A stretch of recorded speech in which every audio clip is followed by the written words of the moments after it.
Hello and welcome to the War Story Podcast. I'm your host, Geraint Jones. If you are joining us for the first time, it's great to have you. A little about what we do here. We have interesting guests on who tell us about their war stories, both to give us insights now and also hopefully to leave something for future generations so that they can know a little bit more about what we were up to when we were young. So today's guest is a great bloke. Really enjoyed chatting with him. His name is Stephen Handley. He served in one Royal Welsh, the Royal Welch Fusiliers. Before that, he did 2 tours in Afghanistan and was injured on his second tour, but we'll let Stephen tell us that story himself. I just want to say a big thank you before we get into the episode. First of all, to all of you who have been sharing the podcast. It's the only way that we can grow. We don't run ads on this podcast. What we ask is, in return, that if you find anything useful or informative or valuable in the episode, you share it with a friend, and you do that for every episode that you listen to. So we'll bring you a podcast, you bring us a listener. Consider that very fair trade. I also want to say a big thank you to anyone who might have been involved in the VJ Day commemorations at the National Memorial Arboretum on Friday. I was very lucky, very honoured to be able to go down there. It was an incredibly moving day. And if you were one of the troops down there or one of the Legion staff or the Arboretum staff or anybody else involved in putting that on, then I just want to say a massive thank you because it was truly an unforgettable day. And, as someone who had family serve in the Far East, I'm very, very grateful to you for putting all of that hard work into it. So thank you so much. All right, guys, let's get into today's episode. Stephen, welcome to the podcast, mate. Thanks for coming on. Glad to have you. Yeah, good to be here, mate. Always good to have a chat with a bloke. Oh, well, I do claim to be a bloke. We're going to go back to the beginning. Always interested to know the reasons that drew people towards their service in the military. So when did that whole kind of thing start for you? When did you feel that first kind of pull towards service in the military? It was quite young. I was like in my early teens. And I was interested in not just the military, but I think I was already getting an idea that I didn't want to head towards further academia or like office type jobs. I wanted to do something physical. So I was looking at, police, fire service, military, those kind of jobs were immediately on the forefront of my mind. And I think, I was from not a rough area, but not a great area, not a great school. And I don't think, looking back, you get a lot of good guidance when it comes to picking careers. You get told the same old jobs that around. There's a million jobs in the world that I know now. I'm like 30, 37, and I've been around a bit, and I've met a lot of people, and I've learned that, someone will tell me the job, and I'm like, oh yeah, shit, I guess that's a job, isn't it? But back when you're a youngster, you either hear the same old jobs, or the people around you, especially in certain areas, they all do the same jobs as well, so I guess what you know. And for me, that was my kind of knowledge when it come to jobs was then, okay, physical job, what is there? And that was pretty much the only things I could come up with apart from, obviously labouring, bricklaying or whatever. What about your family? Did you have family that served in the military before?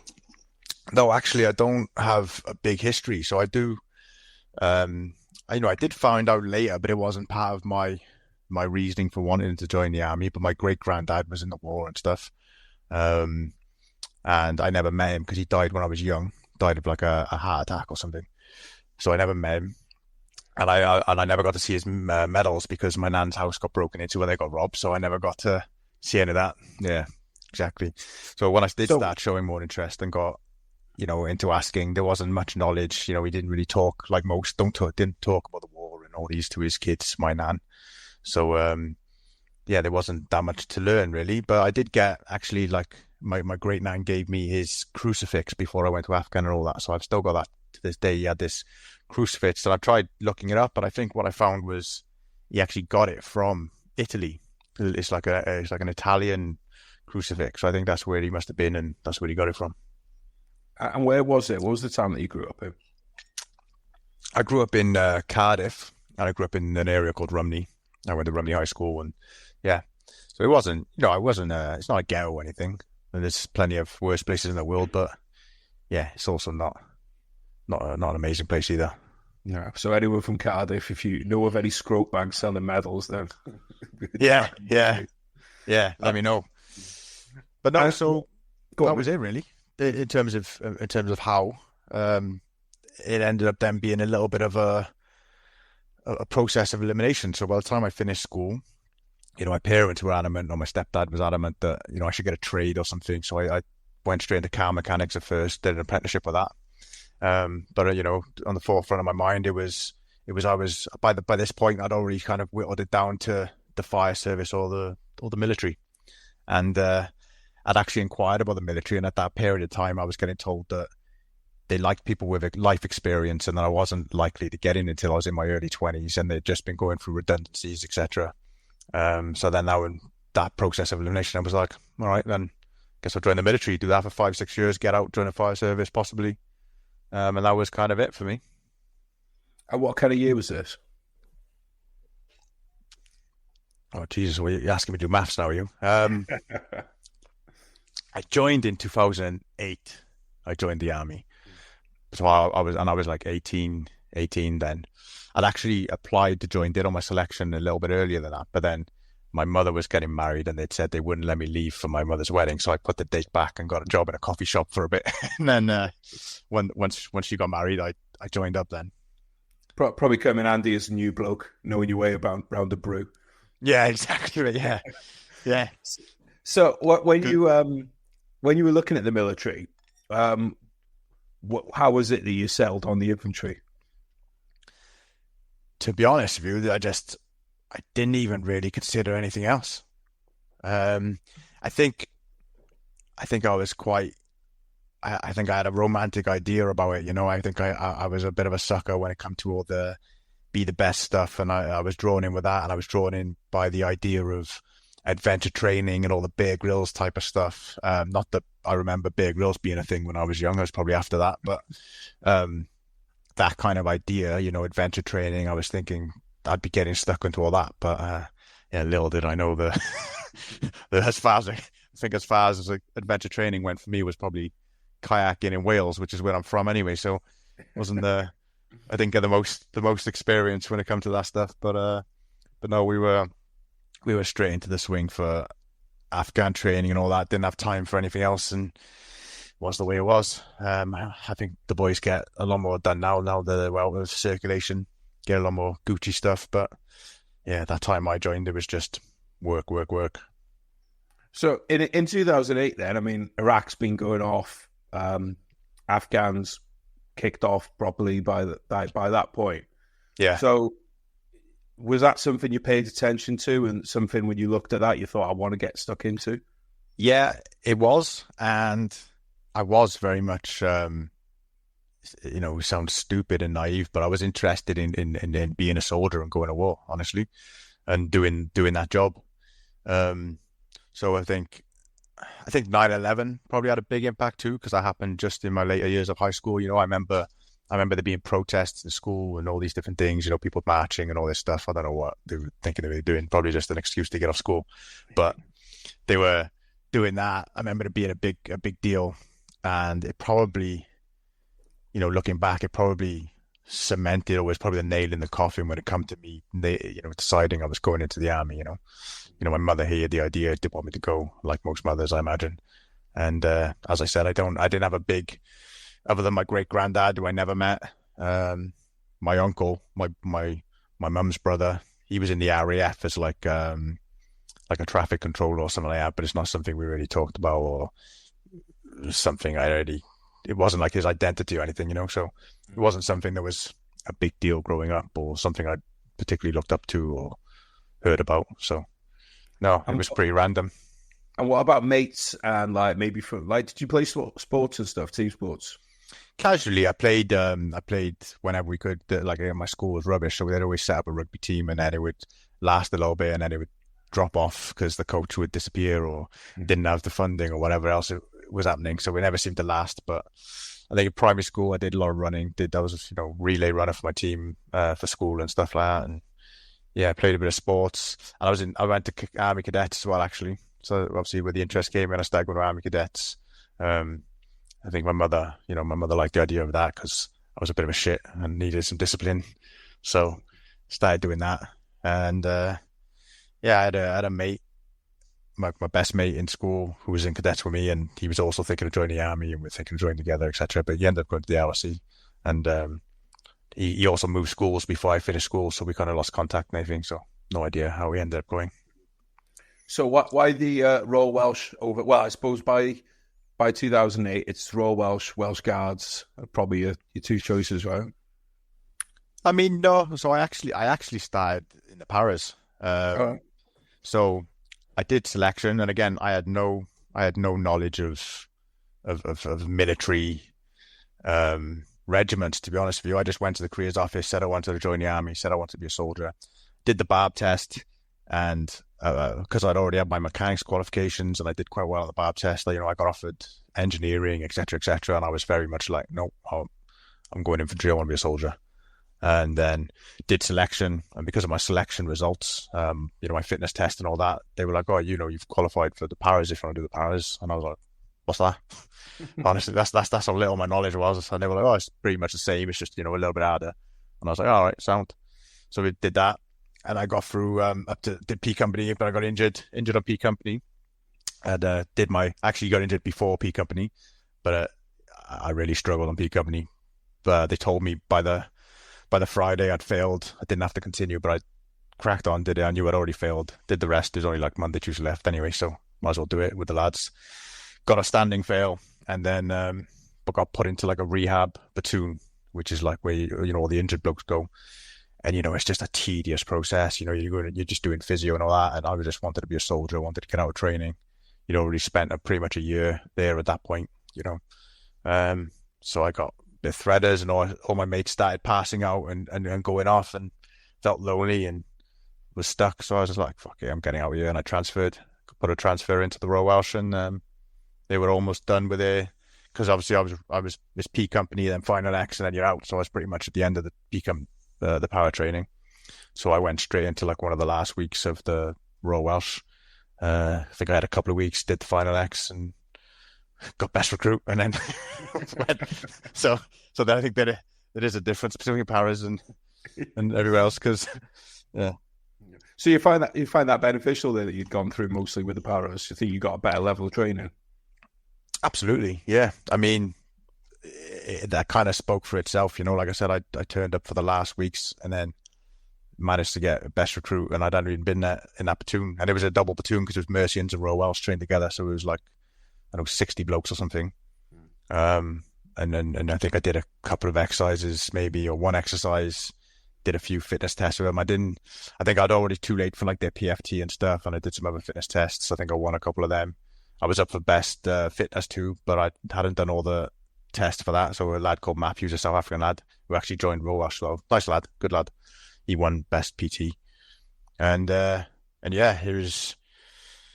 then that was it. So I was obviously chuffed with that, and it was probably the first time I'd ever been like best at anything too. I've always been decent at everything. Like I've always been okay at everything. Like I was good at sports generally, but I was never the best. I was never the best footballer, never the best rugby player, never the best runner. I was always just, pretty decent at everything. Same as now, to be honest.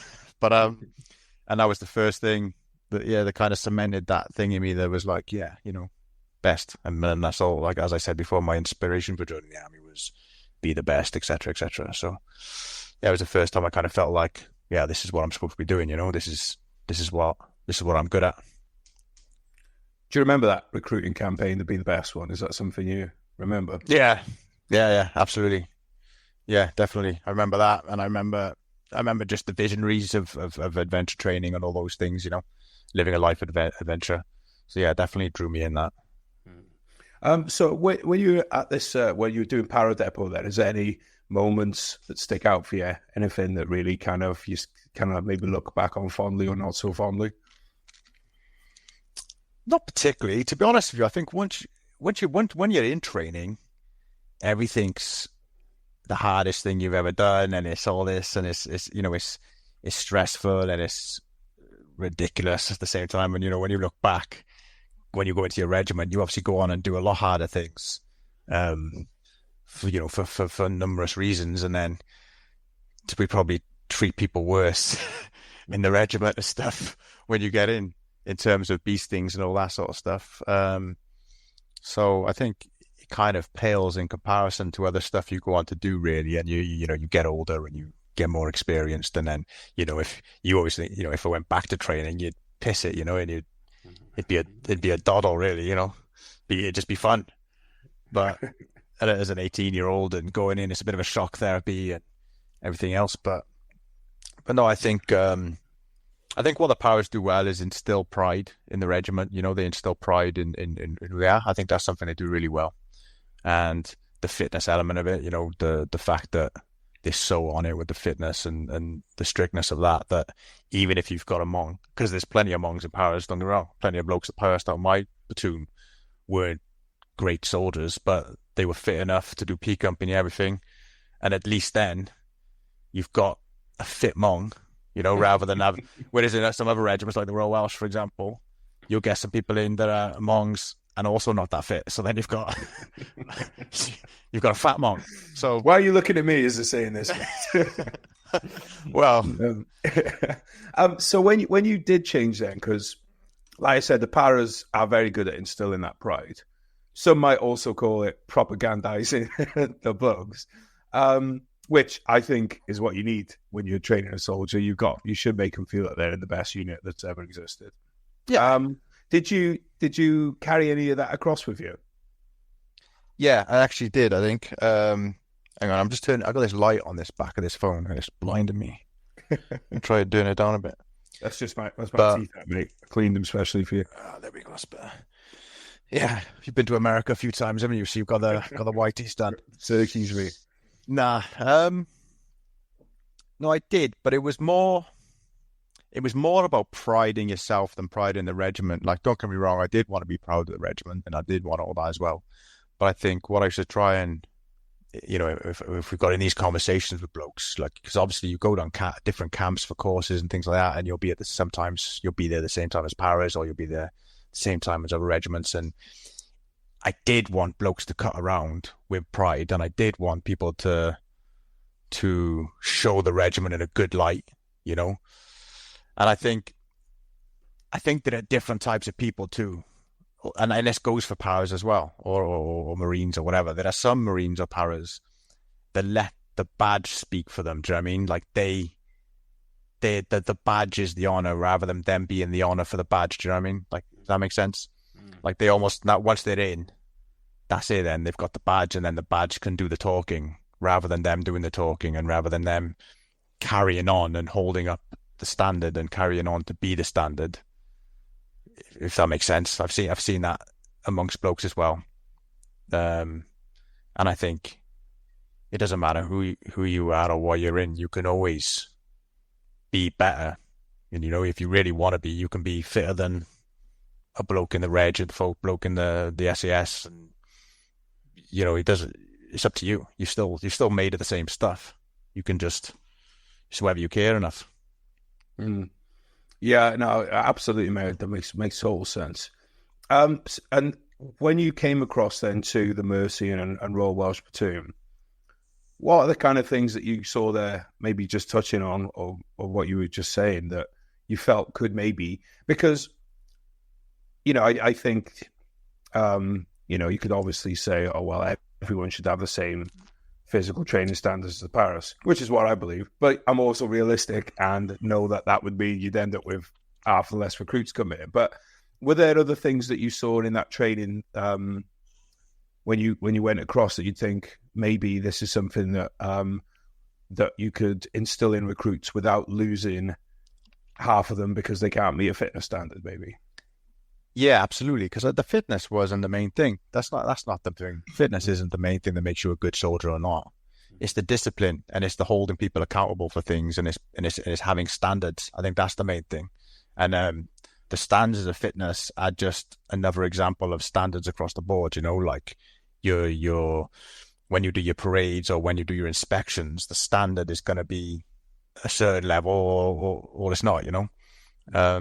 And I think holding people accountable, and I think letting people get away with things, I think that was one of the things that surprised me. And also, because of that lack of standard and pride, there's a lower level of togetherness, and there's a lower level of teamwork, because people aren't bought in as well. Like if you've got people that are bought in and they give a fuck, then they're more likely to hold each other accountable. Like if you've got people in your room in the reg that are not doing up to standard, you'll try and help them, etc.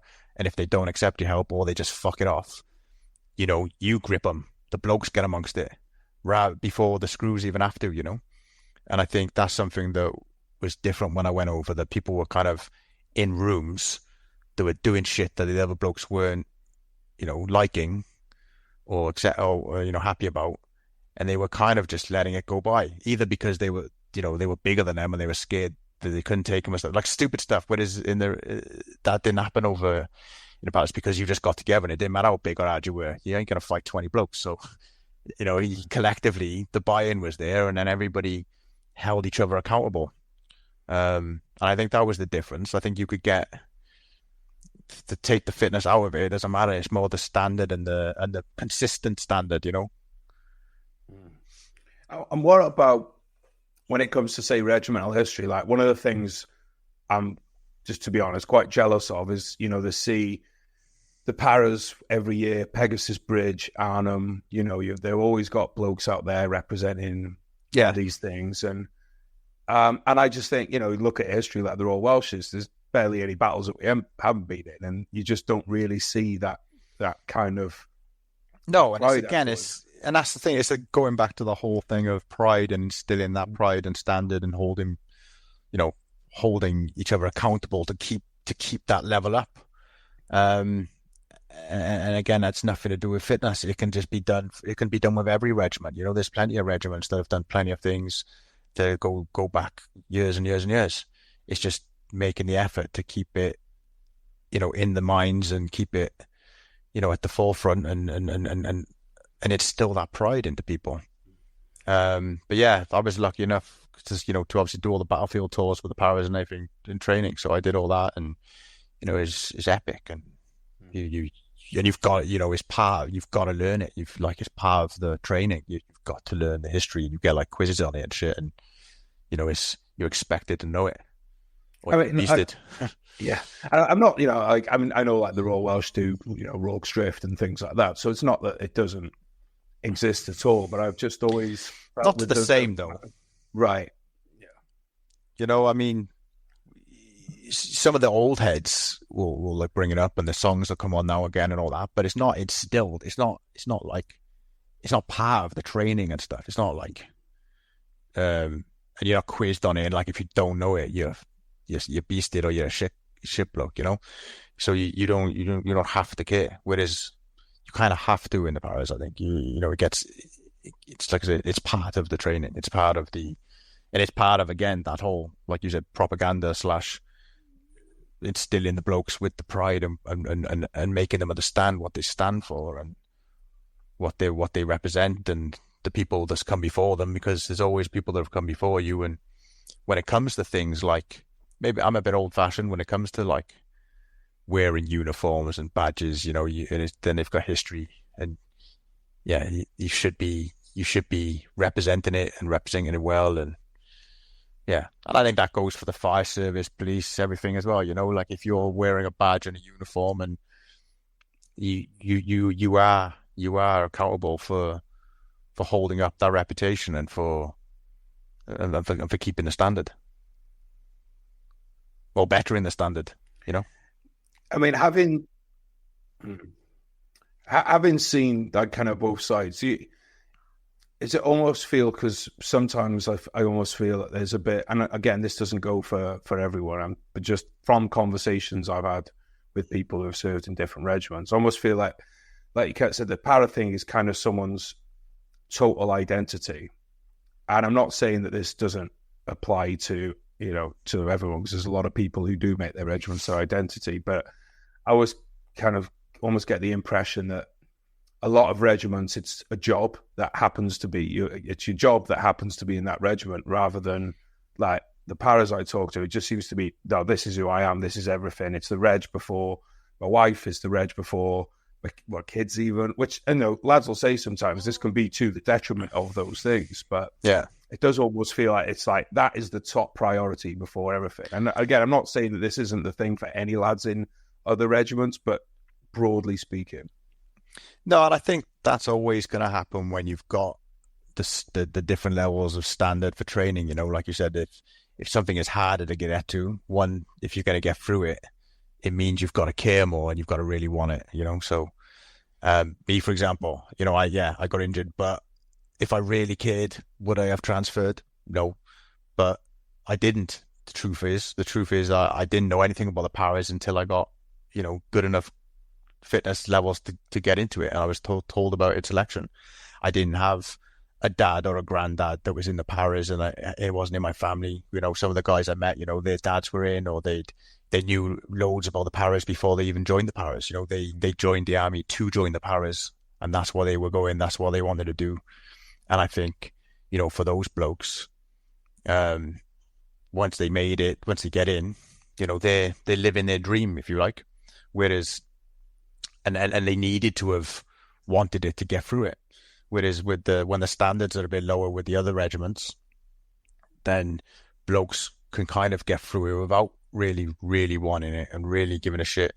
And a lot of people join, you know, and that's the problem as well. So, well, not the problem. Everyone joins for their reasons, but there's plenty of people that join because they don't really have any other options, and they don't really want to be in the army. They don't really want to be a soldier.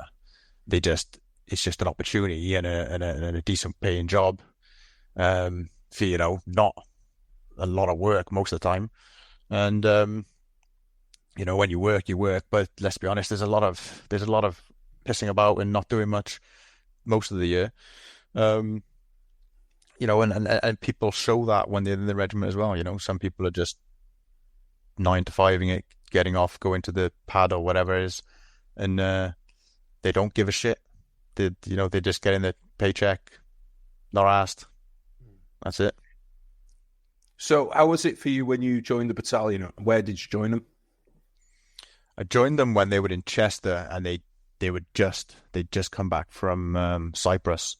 And when I joined, actually, they were doing a training exercise in Kenya. So I got flown straight out to play enemy because I think our guys were coming back. But then we still had some guys playing enemy for somebody else. I can't remember. It was so... I was literally just thrown into it. Didn't even have any summer kit. Yeah, still I had all my depot bouncing bomb and that. Boiling sleeping bag, sent to Kenya in the hot weather. Got given these Larium tablets or whatever they were called for the mozzies, and they turned out to be a bad thing, didn't they? I think they got a load of shit for them because they caused those problems. Did you get any? It was weird nightmares and stuff often. Pissed the bed, mate. Pissed my sleeping bag, my bouncing bomb straight away. Fucking first night, second night as well. I stopped taking them. Luckily, because I think they found out years later that it got rushed through, didn't it? And it wasn't tested and all that, and it caused PTSD and everything. And I think some bloke got in shit for that. Yeah, do you not know that? No, I didn't know about the PTSD. Yeah, look it up. There's it's been linked to like depression and all these different things, and then there was like some officer or whoever that rushed it through and hadn't done all the correct stuff, and our blokes were the guinea pigs or whatever. So standard. So, and so when they were at Chester, then if they come back from Cyprus, they must have been, because they were doing battlefield. Was it what was it called? Operate. Oh, fucking hell, I'm getting the name. Something reserve. So they would have been theatre reserve, going out supporting ops in Afghan at the time. So what? To be honest, like, don't know what they were doing there. Okay, so when you join them, then you're joining lads who have been in Iraq, in Afghan. Yeah, they've done Afghan, done Iraq. Yeah. Did that cause any issues as a new bloke, or were lads quite openly welcoming? To be honest, I had quite a fortunate, easy ride in. I don't know why. People just kind of left me alone. I think because I was a bit of an asshole. But no, we got put into like a fill room, a fill corridor, really. It was like one room was full of storage boxes, and there was a couple of rooms for like the news until they figured out what platoons you're going in and all that. And I think maybe because they just got back, I think they were on leave, so camp was fairly quiet for a bit. And then, obviously, when everyone come back, we had kind of already got a little bit more comfortable lay of the land. We weren't straight into them, I guess. And I think some guys had it harder than others. I think it's like high school rules, isn't it? You know, a little bit. You kind of just, if there's a bit of a bully, you just stand up to him and go straight for the throat, and then people leave you alone. And then, you know, if you're a bit quiet or a bit soft, they're more of a target. They'll go for them because most of the time it's like high school rules. Because I grew up in not a soft area, so I kind of knew those rules and was able to kind of stay out of people's way or made the right friends. And yeah, I think as soon as we started doing stuff as well, I think that helped. As soon as we started doing exercises and training, you know, we were on the fitness sessions and I was doing all right. I think all that stuff, if it keeps you out of the limelight, you know, if you're not at the back struggling and you're not bringing attention to yourself, it helps. Wasn't monging it, wasn't doing stupid mistakes on exercise to get people pissed off at me. So I think I just had an easy time with that, really. And then I was there, and I was a pisshead too. That helped. You know, I think I was always out on the lash. So even before, because obviously you won't go out with them because until they invite you out, you ain't going to go out with them. But I was thinking, well, I'm going to go out anyway. So me and like some of the other lads would maybe go out, and then they kept seeing me in town all the time. And then eventually one of them was like, "Oh, you're always out, you know, you're pisshead." And they invited me over for a drink, and then that was it really. And then after that, it was pretty smooth sailing. And yeah, I had a bit of an issue with someone, and then I got moved companies, and yeah, that was it. Good place to be based, Chester. It was, yeah, it was good. The problem with Chester was you got a lot of people in the Royal Welsh from North Wales, obviously, and it's not far from North Wales. It is practically North Wales. So the problem with that was you had a lot of people going home in the evenings. Right, you're right. Which kind of not ruins, but you don't get that same platoon strength bond, or you know, having your weekly platoon piss ups and all that, and because everyone's just going home. So you was like, you trying. I was like one of the ones who I'd try and enforce like platoon piss up evenings and be like, right, no one's allowed home tonight. Everyone's on a platoon piss up or whatever. You know, people would fuck it off and go home, and they'd get punishments, and then like it was just hard to do. It was just, you know, people, and also looking back then, I was young. I had no missus, no kids. All I gave a shit about was going out on the piss, doing the army, living that kind of lifestyle, you know. But looking back now, I've got missus and kids and stuff, and I think if I was back in those days with missus and kids and stuff, and I had some fucking bloke telling me I had to stay in and get pissed, and now when I could just go home to my missus and kids, I'd be like, yeah, fuck off, cheers, mate. Yeah, especially when you're in between tours, you know, the stuff and yeah, that kind of thing. So like I get it now, and I was very much, I was a bit of a dickhead, to be honest, in the regiment and battalion. I was, like I said, I bought into all that stuff. I liked all the old school military stuff, you know, like I liked the beatings, and like if you fucked up, it's like I liked all that. Like I liked that you had to earn your respect, and I liked the idea of earning rank. Like I liked the idea of getting recommended from promotions and stuff. But it wasn't long after I got in that they started just being like, all right, there's a Lance Corporal course coming up. Who wants to do it, you know? And blokes would put their hands up and they'd like, all right, yeah, go do it. And I was like, like I felt like, yeah, especially maybe, I don't know, I don't even know why I had this idea. Probably movies and my own idea of what the army was, and I was just a little bit disheartened and disappointed by the whole process, and I started almost losing respect for the rank because of that as well. Because I was like, oh, it's just a fucking cereal box rank, you know. It's Bakshi. I kind of wanted it to be more like the sergeant was like, all right, here's my top fucking 2 blokes of the platoon. These blokes, you know, do you know what I mean? So I was just I just had that mindset, And again, I'm older now, more experienced, everything else. And looking back, it was probably foolish, and I was stuck in my own head, and I probably could have done a lot more, and I don't know, took advantage of that. But instead, I just made me dislike it. So you mentioned we changed companies. What were you in, a rifle company or support? I was in. Everyone obviously starts in a rifle company, so I started in Alphas, and then I got into a fight, and then they moved me into B company, and then I was there for a bit, and then I went over to reconnaissance. Then I went over to fire support reconnaissance platoon. So my one of my old bosses from the rifle company went and took over that, and then so did one of my old sergeants. And then I always got on with. He was a Cardiff boy as well, my boss, Steve Healy, and then he kind of, requested me to go over.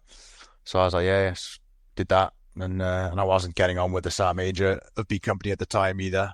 Like, well, I'm not getting on with him. We didn't have any personal clashes. I just didn't really like him. I thought he was a bit of a melt. And I was happy to get out of there, to be honest. He was a very by the book kind of bloke, and the sergeant major we had before was very more old school, and if you fucked up, he'd get you in the office and you'd kind of have a choice: go and guard you, or take a pill, which was like a punch in the head, and I'd happy to take a punch in the head and skip guard duty.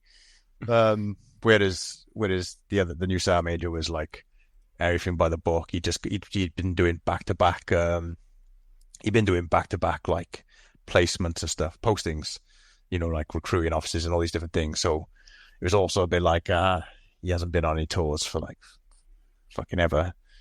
So we just a bit of a clash, and also we just got back off tour and everything, and it was just one of those, like, probably again me being a bit of a dick and didn't like him. So yeah, went over to reconnaissance, and I enjoyed that because it was very much more, grown up rules.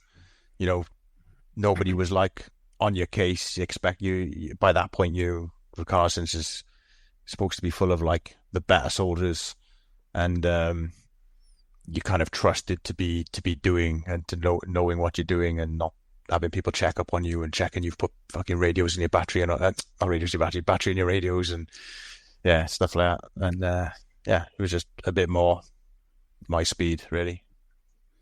So when did you kind of start your operational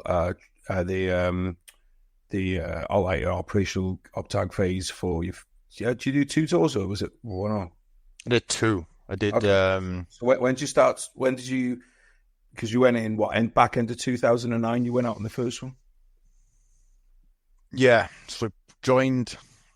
By the time I got through training and did the rehab and transfer, did all that, I'd been like just over a year, I think, in training. So it was early 2009. I got into the Royal Welsh, and then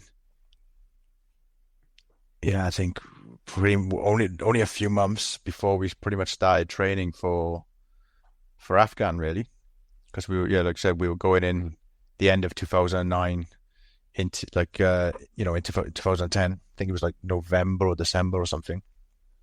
Training started not long after I got in, and again, that's probably also, as I said, why we were doing exercises fairly soon, and how I was had a bit of an easy ride and was able to kind of get in with the blokes. I think if it was maybe not much going on for a long time, maybe the blokes would have been bored and I would have started getting a bit more shit. But we were probably, I was probably lucky with that. Anything that stands out from that build-up training for Afghan first time? Not particularly, to be honest with you. I think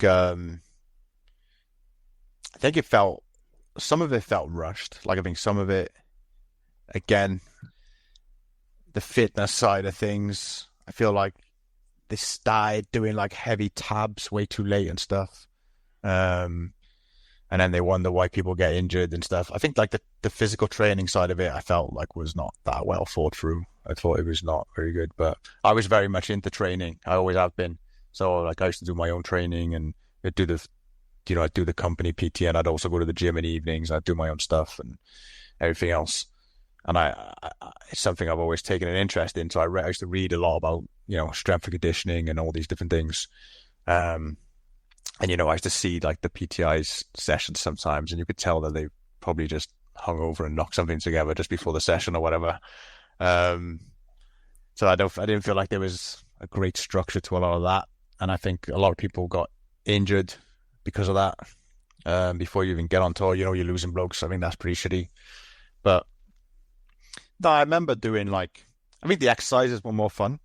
The exercises were obviously a little bit more funding into them, and then you obviously go to all the fibular areas and you do a little bit more door knocking and a little bit more realistic casualty evacuations and stuff like that. So I remember it being more fun and getting excited and yeah, getting ready to go out there. I was excited to get out there, and yeah, I think that's probably the only underlying memory I have of it. Nothing in particular apart from yeah, actually, yeah, I can't remember whether that's before the first tour or the second tour now, but one of the guys got shot. I think that was before the second tour though, actually. Well, go on, let's have it now. Don't want to leave people on a cliffhanger. Yeah, so one of the blokes we were doing room clearances. I can't remember which training area we were on, but wherever it was, we had they'd obviously the DS staff had set up all the targets, and then we were in teams, and you'd have people waiting, and then a team would go through, and then it'd reset the targets, and then the next team would go through. But one of the DS staff, they'd, instead of putting the target down because it wasn't supposed to be used, he just leant it against the wall, and one of the blokes come in, pop that target, but he'd leant that target against the wall where we were all queuing up on the other side of it. And obviously they're all just wooden constructed buildings that have been knocked up out of plywood or whatever. And Griff got shot through the neck. Yeah, died. Jeez. Because it was a DS mistake. I don't know what happened to him, or if anything happened to him. Imagine he feels pretty guilty, but and obviously the guy that shot him was a new lad as well. Yeah, so he was obviously in shit state. So yeah, I think that was already a bit of a downer before you even head out. Fucking hell. So what the lad that shot him, did he still go on the tour, or was he too? To be honest, I don't even know, because by then I was already over in reconnaissance, and it was Alpha Company. So he was a lad I knew from when I was in Alphas, because he'd been in for years. I should drink with him all the time, and because he was just a couple of doors down from me. We were in the same platoon when I was in Alphas. But I can't even honestly remember the name of the guy that did it either, and I wouldn't say it on here even if I did. But I can't remember who it was. I just remember being a new lad. Yeah. I remember feeling bad for him. I remember just being like, "Fuck that shit." Well, it didn't sound like it was his fault at all. So. No, absolutely wasn't. But no, that's horrible, mate. Yeah, it was. So that first tour, then, were you recce for the first tour? Then you were in a rifle company still. No, then I was rifle company. Then I was Bravo company. Then so that was. So I got kicked out of Alphas and moved to Bravos just before the tour, I think. And I think that was a big part of that incident was I think the ramping up of aggression towards the tour and stuff. I think I think everybody's getting a little bit more aggressive and or at least I know I was, and you're all drinking a lot more. Going out more, you're about to be going out for 6 months. You're kind of just, I don't know, living like you're gonna die, I guess. Or that you might die. I think everybody. I remember that. I remember there being a lot more kind of partying and just general rowdiness. And I think that probably had a big part to play in what happened. So, on that then, what was your mindset going into it on the, when it comes to, did you think that anything was going to happen to you? Did you feel like it'll happen to someone else, not me? I didn't. I was fairly open-minded about it and not naive enough to to make assumptions really, because it was my first tour, so I didn't want to even begin to think that I knew how things were going to be. And I'd already, I'd already heard of guys that had been on tour, and people, say you don't know how you're going to react when you first get shot at, and all these different things. And I wasn't so bold to assume that, I wasn't going to react, or I was going to be fine and I was going to enjoy it, or it wouldn't bother me or anything like that, because, well, you'd look like a fucking idiot if you said those things and then went out there and shit your pants, So no, I was fairly humble about it, and just kind of anticipating how it would be. And yeah, you're not. I mean, you can't be so naive or silly to think that these things can't happen to you. You need to be aware. You need to be scared, a little bit scared. Because you need to be wary, right? You need to be wary, and you need to be conscious of things that can happen. Because if you're not, then you're just going through things blasé, and then you're not really any use to fucking anyone. So you need to be switched on, really.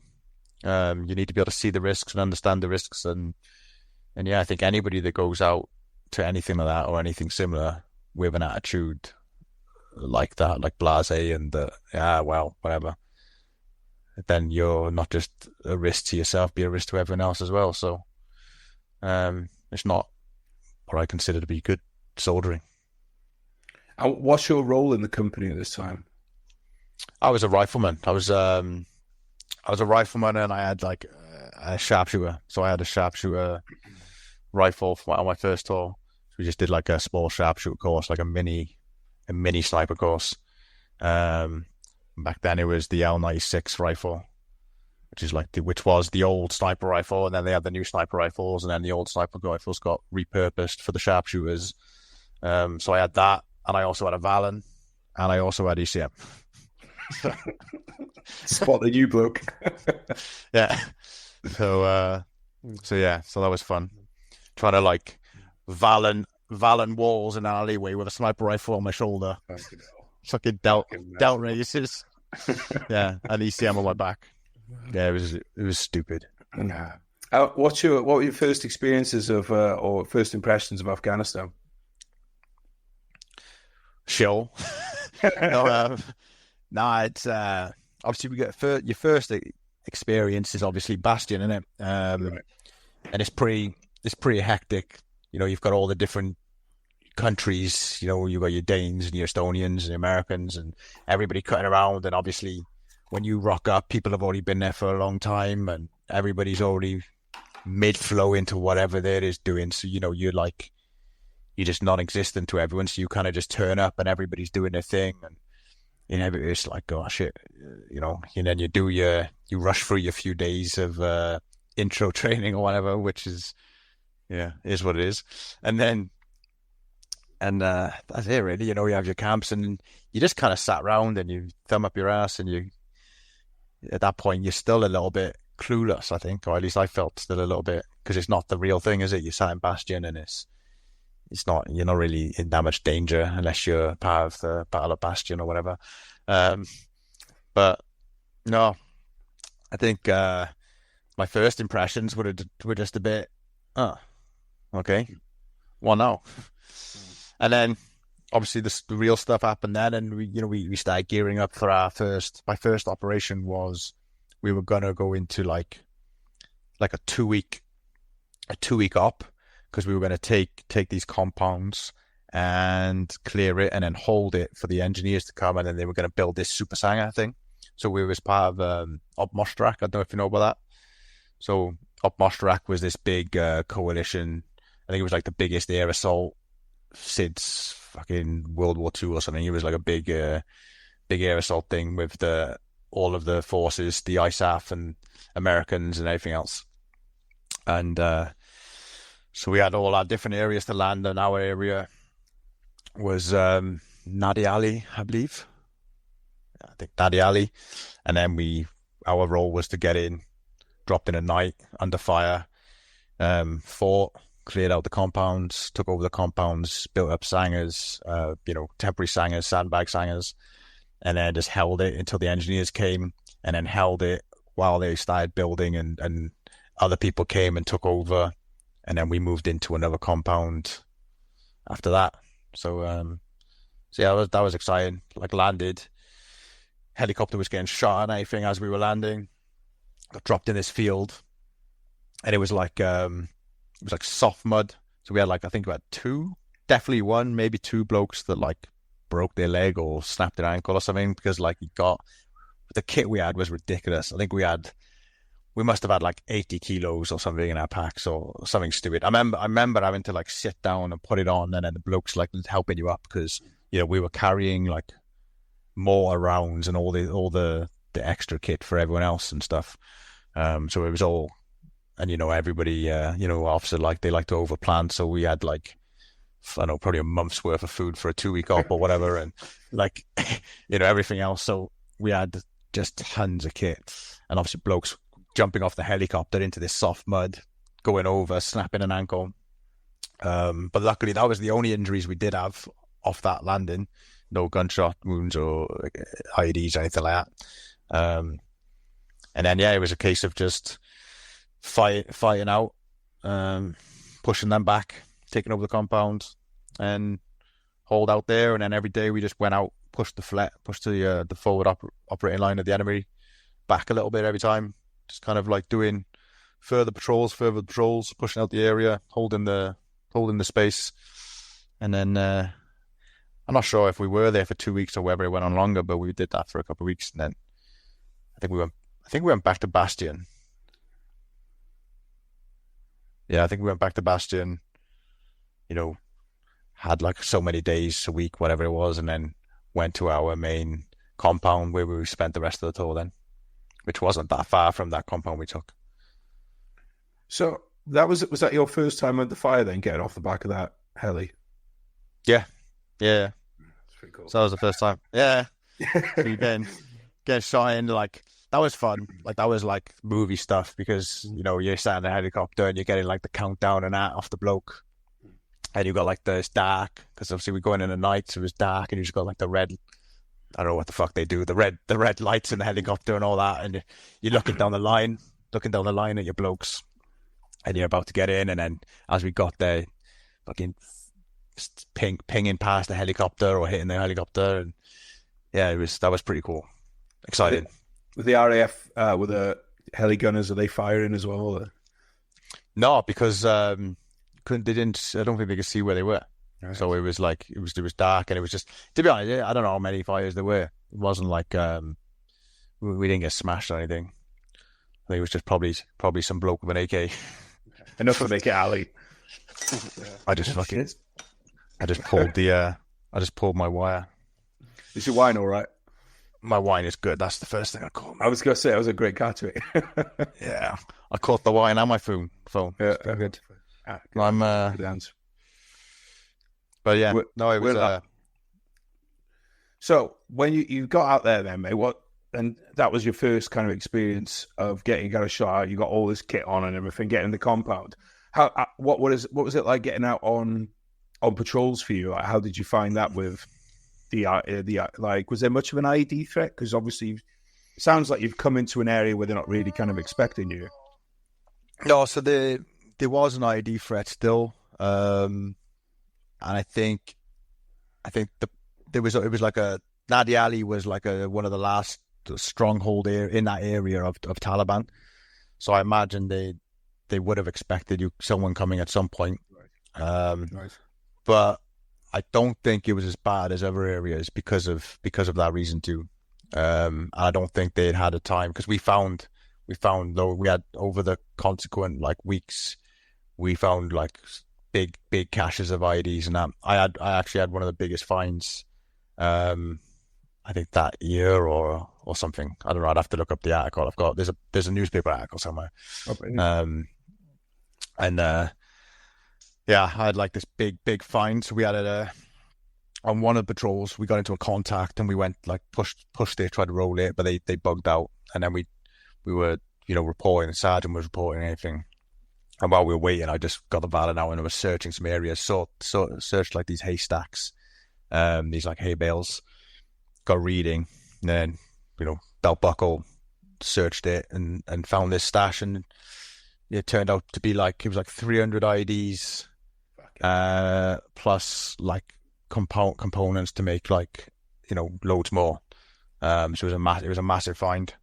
And my sergeant actually got like a mention in dispatches or something for that. He got a medal for that. Well, obviously. Yeah. Of course he did. So it goes, isn't it?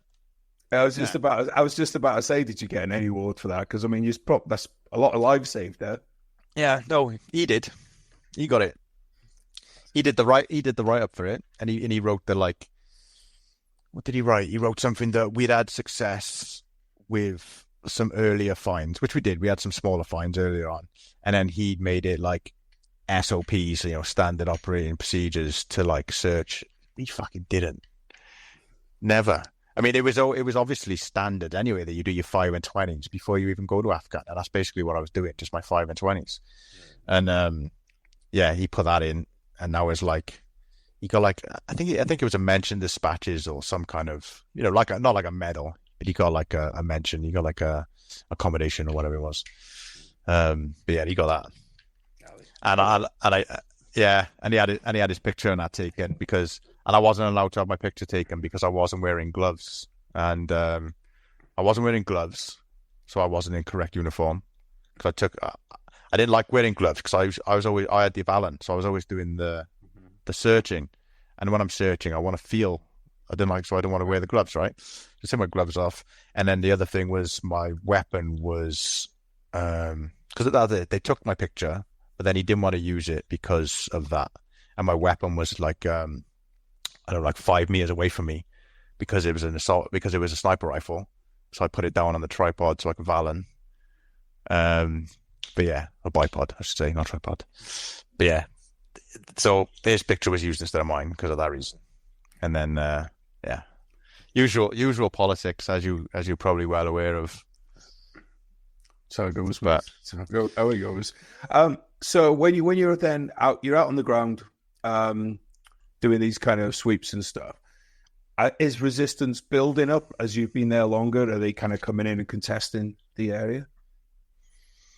I wouldn't say the resistance was building up, but they were just kind of trying their luck a bit and having pot shots, and obviously we were also pushing out a bit further too, so we were kind of meeting them as well because we were trying to push them further back.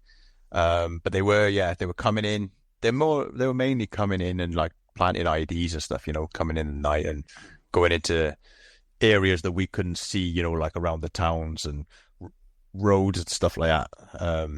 So that we would kind of likely hit on patrols, so they were kind of doing that. We did have an incident where we talked to some villagers and he told us where an ID was or something, or whatever, for whatever reason. And the Taliban obviously didn't like that they talked to us, so they come in at night and blasted him up. So they killed this bloke, this civvy, because he spoke to us or told us stuff. So they'd done that in the night.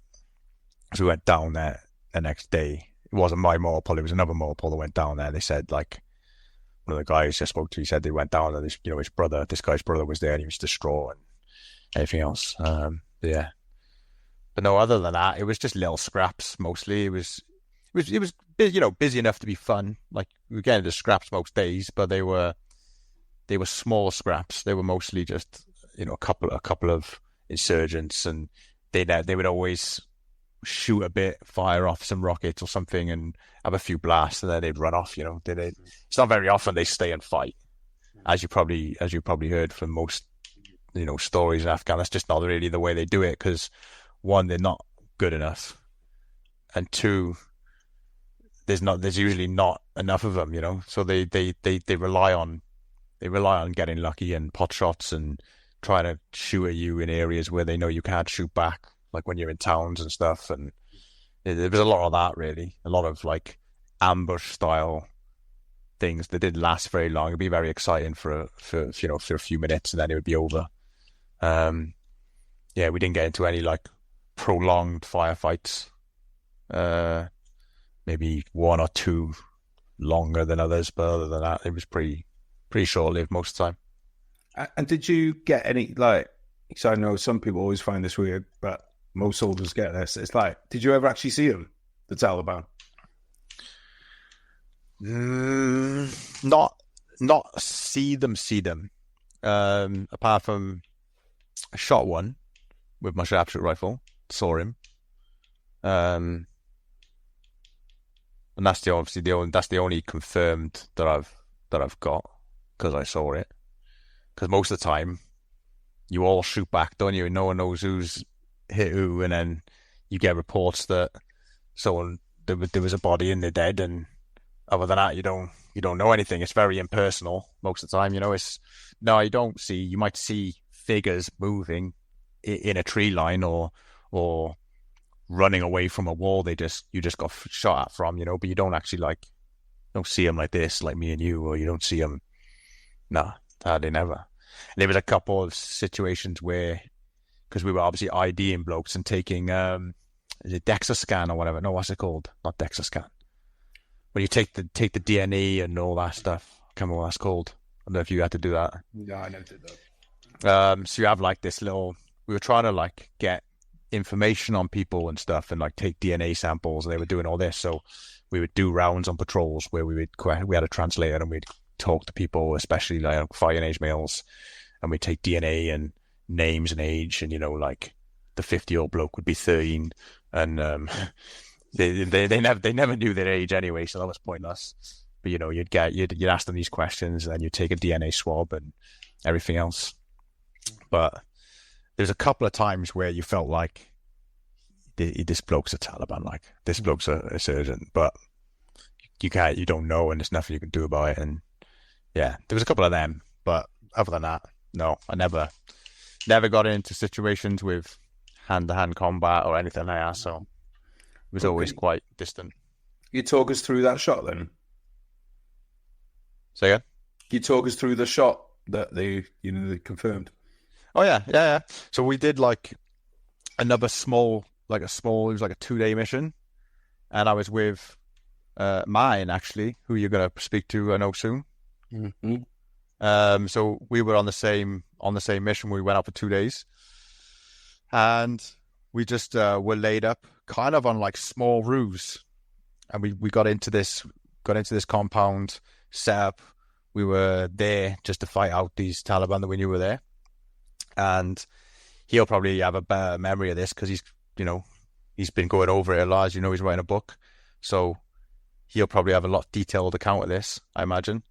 And then everybody was doing their bit and fighting. I was laying up on one roof, a small one. Ellis was to my right with Greenie, I believe, and they were kind of he was his, not his official spotter, but he was kind of being a spotter for him because Martin's an actual sniper, and I was just a sharpshooter bloke.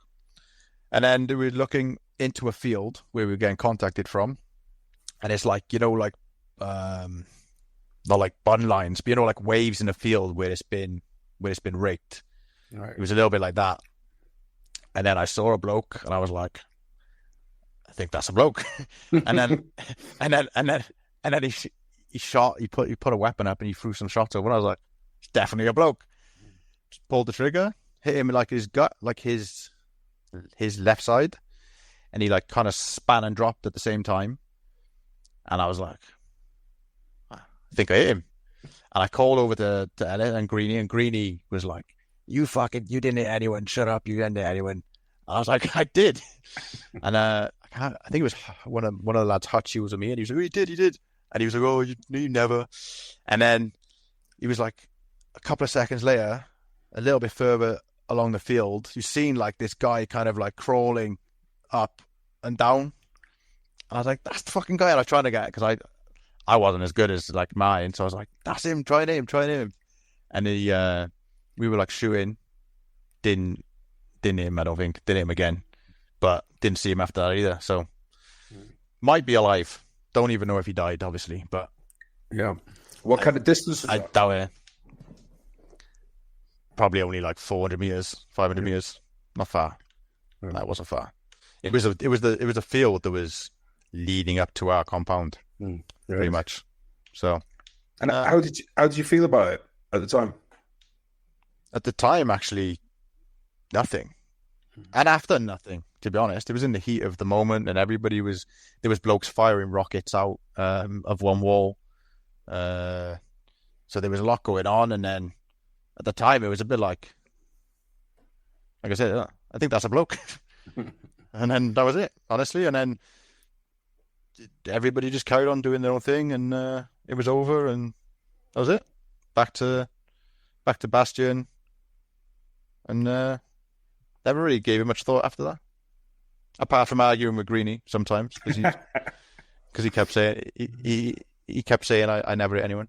And to be honest with you, I wouldn't even have cared if I didn't. You know, it wasn't a big important thing for me. I'd never consider myself to be a sniper or really considerably interested in that sort of thing either, to be honest with you. So, yeah, and like I said, whether he actually died or not, I don't know. So he might have survived. Someone might have picked him up in a wheelbarrow and give him some first aid and sort him out.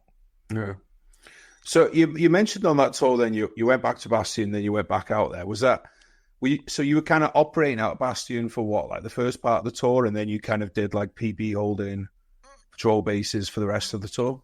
So the very first was just that 2 week, but then it was like we were like on a river, and we went on one side of the river to clear this area for the engineers who were building this super sanger, and they didn't want because that compound was looking directly at the super sanger, you know, or where they wanted to build the super sanger. And once that was done, we went back to Bastion just to kind of like restock or sort our kit out, and then we went straight out over the other side of the river to a compound where people had already had a base set up, and then we were there half with A&A as well. So there was A&A with us there. We went over to them, and that's where we stayed for pretty much the whole tour. And that small operation, you'd have to ask mine about that, because I can't even remember the reason for the operation. I just remember that we were told that we needed to go. We were going on this small op, couple of days, and whether we launched that from our base or whether we went to Bastion and dropped. I'm pretty sure we did go to Bastion and then go back out, but I can't even remember if we did. So that's why I'm not writing a book, because my memory is shit. So what was your experiences working with the A&A like? Oh, it's horrible. Hard work. Just the trust with it, you know, because you always get the impression that a lot of them hate you. A lot of them were like, you know, as it turned out, a lot of times were actually Taliban, or they were at least going to get paid by the Taliban to shoot you in the back or whatever. So it was very tricky with the culture and stuff. You know, you've got a lot of the weird stuff they do. Yeah, you know, like the little chai boys and all that. That's like just weird stuff. And it was just hard. It's hard to like be looking out that way at an enemy and then also be looking over your shoulders at the people you're working with. You know, it was tricky. We had so on that 2 week op, the compound we had there. So we were there for a bit, and we just had a burn pit just to burn rubbish while we were there, and so that compound was like half A&A, because they came in on that op with us too, because the whole point of Mostrak was there was like a joint op, and we were supposed to be doing the whole thing together. And so we had half of them in half the compound. No, half the compound was A&A and half the compound was our lot. And somebody had planted, because none of our blokes would have done it, and we never even had one. But someone had stuck, or they claimed that they'd found a Quran in the burn pit, right? And it was like hardly burned. So I think they've like burned it, stuck it in just to like cause shit. Don't know who did it. I don't know if it was a member of the A&A or whether it was like one of the because the farmers were still allowed to work in the field around, or whether it was like one of them that the Taliban had paid to do or whatever. So then we had to put like a double stag on. So we had to put stags. Obviously, we already had sangers looking out of the compound, but then we had to have double sangers then looking towards their side of the compound, because we were, worried that we were going to get blasted in the night by them. So we were like doing double stags on that. So that was shit. Everyone was tired, and then everyone's tired and starting to get frustrated, and you're starting to get a little bit of animosity towards them and stuff, and they hate us, we hate them. You had them taking drugs. We had like a couple overdose or like falling off trucks because they were drugged up and having to get sent back to like Bastion and things, and wasting resources. I remember getting into a stand too with one. So once we went back over to the other compound and the Super Sanger was finished, we were then doing stags on that Super Sanger. We were like rotating, and then we would do like, I don't know, it wasn't that often. I can't remember. We rotated like quite a lot of them, but we always had 2 of us and 2 A&A. And I went up one evening with doing a swap, and it was like needles on the Sanger. And I was like, what the fuck's this?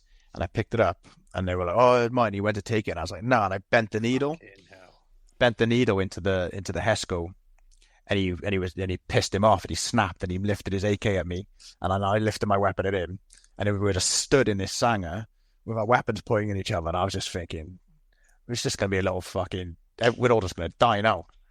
So he's going to shoot me, I'm going to shoot him, and then, I can't remember which bloke I was with, but these 2 are going to shoot each other. I was like, fucking hell. And we had this, and we just stood there, mate, and I was just like, fucking put your weapon down, blah, blah. And eventually, he did. It got de-escalated, but fuck it. Some of the hairiest parts of the tour, like, is with the area NA. It was fucking crazy. But just tricky. It's just tricky. It just adds another layer of complexity to something that should be fairly simple in terms of, you have your mission and you have your thing, but then you've also got this politics and shit as well. So, because I think that's probably one of the hardest parts about the whole Afghan stuff. I think was all the politics involved. I mean, right or wrong, a lot of other wars, blokes have been able to just go in and do the job and kind of get out. Where admittedly fucking up a lot of times too, but then when all this heart and minds and all these different things come, we had like super strict escalation drills, super strict shooting policies. Then we had all the A&A and stuff with us, and we had Tiger on my second tour. We had Tiger teams we were supposed to work with.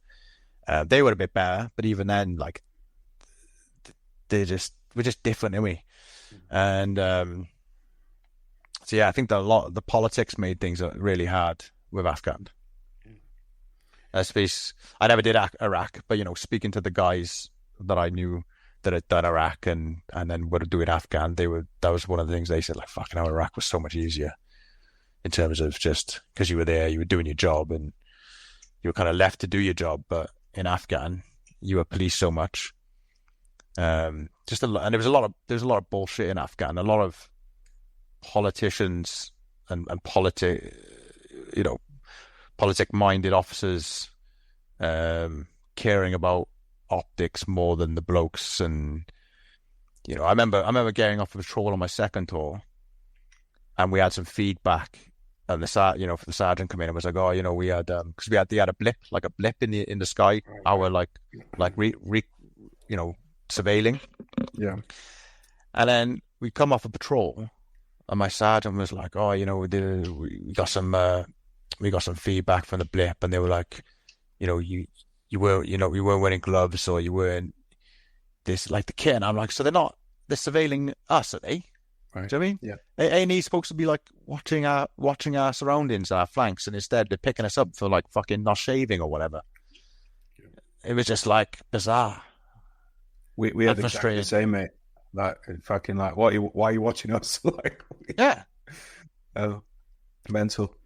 And that stuff is just not good for morale. You know what I mean? It puts blokes in a bad space, and you're supposed to be able to trust the people watching your back. But when it's stuff like that and everyone's out to get you, it's a bit like it's politics. So on that first tour then, mate, did the battalion or your company have any casualties? want to think about this because I don't want to disrespect any names. But no, we had the regiment had some casualties, but my company didn't. So we had a death. We had the regiment had some deaths. We had some injuries as well. So Alpha Company, the one I was in, Burgess died. Now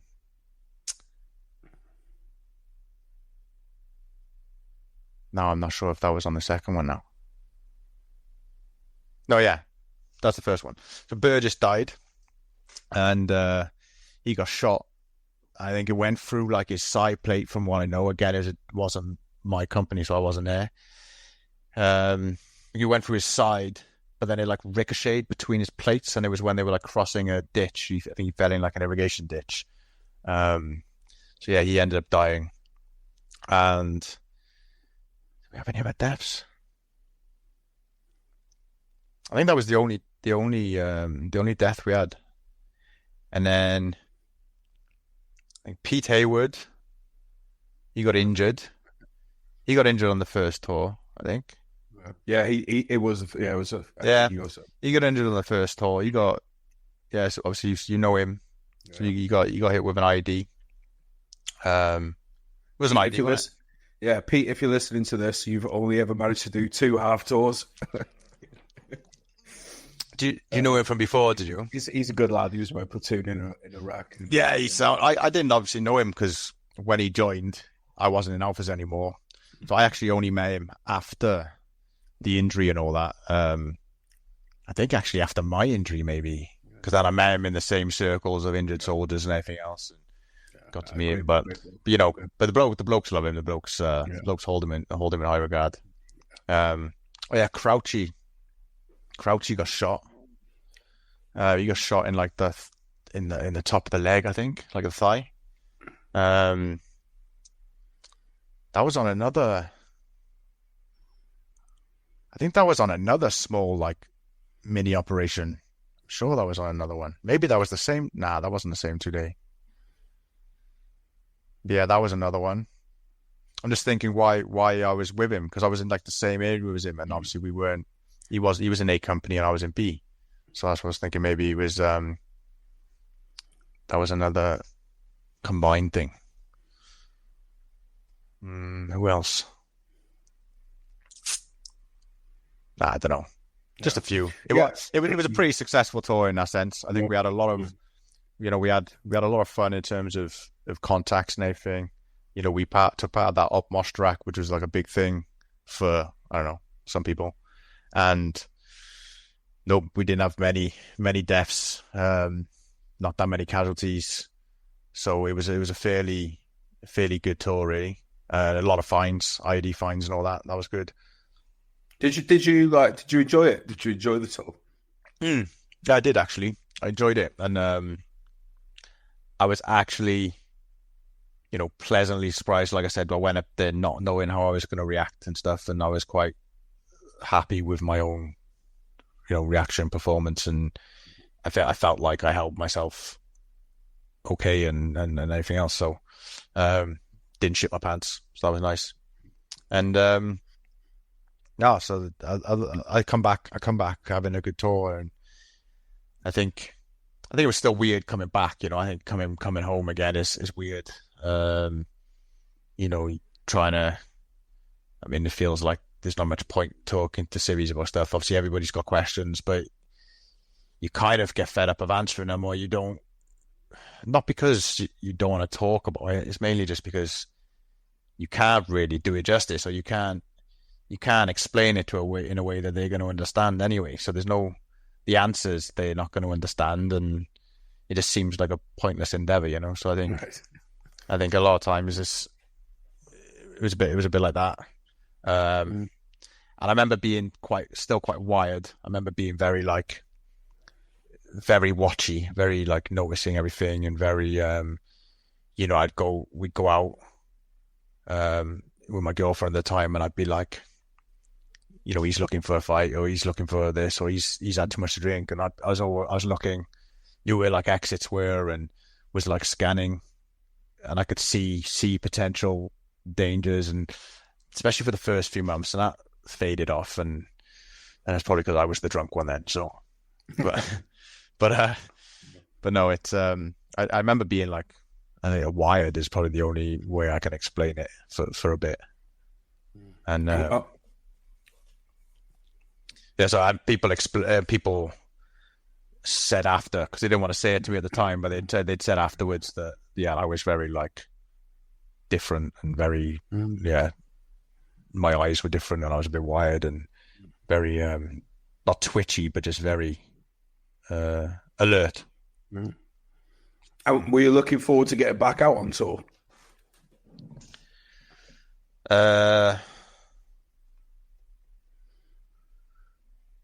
Not particularly. I wasn't not looking forward to it, but I'd come to a point where I was already thinking of like, I was already thinking about after the tour. So I was already, because I by that point I'd already made some plans, and I decided that I was moving on from the Royal Welsh, right. And that I was gonna be going for selection, and if I didn't get in, then I was gonna sign off, and I was looking at doing like rope access work or something, and going towards wind turbines or offshore work. So I was already like laying plans down for leaving. So I think by that point I think my mind was kind of just get this tour over with, and then so I think at that point I probably was I guess kind of naive and not thinking about the fact that I might get injured or not come back. I was already in my head looking towards the end of the tour and what I was going to be doing when I got back. What was your reasons for wanting to move on? I'd lost like passion and drive in within the regiment. I didn't see a future there for myself. I didn't want to because I was offered like lance track courses and stuff like that, and I didn't want to do it. Like I didn't want to be a sergeant in the Royal Welsh, or I just didn't see my future there. For a lot of the things we mentioned earlier, like I think I lost a bit of respect for like the rank structure, and I lost a bit of, I think I just kind of lost respect for the place a little bit. I felt like, the politics of things there, and I don't know. It just felt like there wasn't like a supportive, driven place. Like like one of my mates who joined, he was going to do selection the same time as me, and he actually went on to do selection. But when he was doing or heading towards selection, he was very much like treated like a dick for doing it. You know what I mean? Like he wasn't supported. People didn't like help push people, or it was just a bad atmosphere in that sense, I believe. And I think they're still doing it to this day, because they've got like the new Rangers regiment, right? Mm-hmm.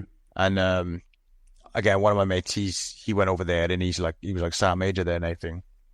And then blokes were asking about transferring to the Rangers, because they would ask if they were looking for new blokes, and the Royal Welsh were telling people that they're full, they're not taking anyone. And then my mate, who was a Sergeant Major, was like, and he knows all, he's come from Royal Welsh, so he was telling the blokes, he's like, that's bollocks. We're still looking for people. But they lie. And like whenever people wanted to like transfer and get out, like I had another lad who wanted to transfer and be a dog handler. It made it so hard for him. Do you know what I mean? So they just weren't. They just didn't give a shit about the blokes, honestly. And that was it. And I was like, I don't want to be in this place in 10 years' time.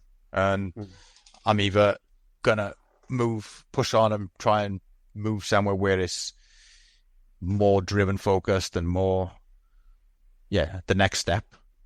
And if I'm not good enough for that and I can't get into that, then and I think I was probably also regretting leaving the Paras. I think I'd reflected quite a bit, and I think if I'm honest, I probably regretted that by this point. I think the first couple of years I didn't give a shit about it. I didn't really think much about it. I was just obviously straight into Afghan training, enjoying life in the battalion, and then I guess I was, one, getting a bit older, two, had more time to think.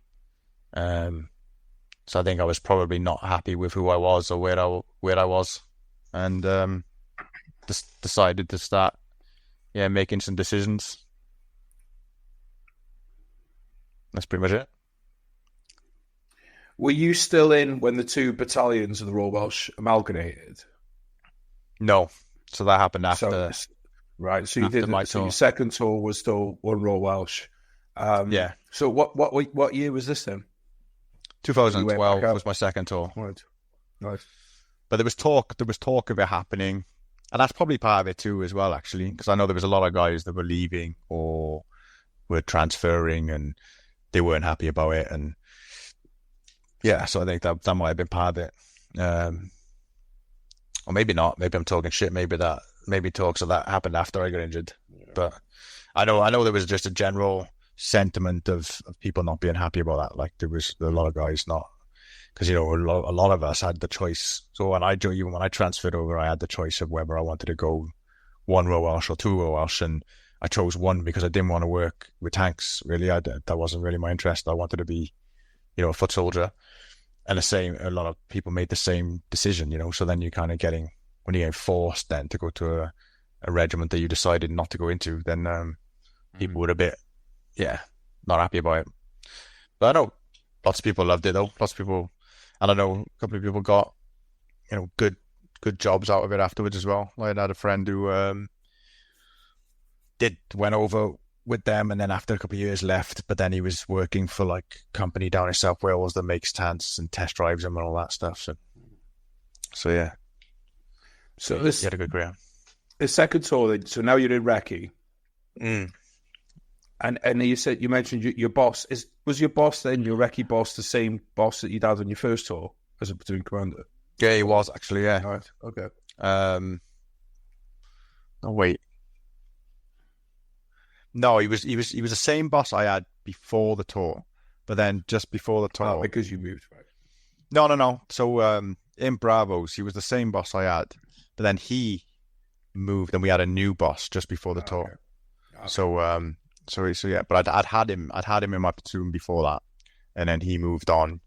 Yeah. So I changed platoons or something like that. But no, he wasn't actually my boss on the first tour. But he'd been my boss for quite a bit before that. So no, we went on reconnaissance, and I was kind of excited to be doing a tour as part of reconnaissance, because you get we got the jackals and all that, so you're feel like you're a bit Gucci, you're cutting around in jackals, and you're kind of left a bit more alone, because we had our own fob, just ours without any other platoons. And we had a JTAC. Is it JTAC? They're called 3 American blokes of us, just for fire support, calling fire support. What were they Marine called? Corps? Or were they Marines? Nah, they were ex-Marines. They were like Marines, but then they go into Anglican team. Is that what they were? They were an Anglican team. Yeah. So yeah, so we had 3 of those. Don't ask me to tell you what that stands for, but yeah, the fire support dudes. Yeah, I couldn't tell you either. But I think they all start in Marines, don't they? And then that's one of the. Well, it is part of the Marines. It's part of the Marine Corps, but it's they do a course or whatever. Yeah, I guess it's the same way reconnaissance platoon is still part of Royal Welsh, Right. So you're just operating as recce. You're not split down between the companies or anything. No, so we were just recce had our own place. We were not far from Fort Boulette, just down the road from there, and Langa, I think it was called Langa. The Mercians were there before us, so we took over from them, and then that was our spot. We just did patrols from there, and we were supposed to be again, basically just supporting really the A&A and the Tiger teams, doing patrols on kind of satellite for them and stuff like that.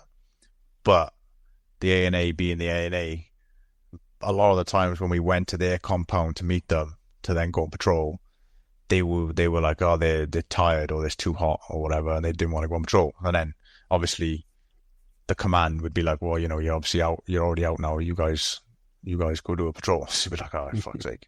So we just ended up doing patrols. So, but that was the main. We were supposed to be just doing that. We were supposed to be supporting them and satelliting and everything else. But a lot of times we end up doing patrols on our own as well because of that.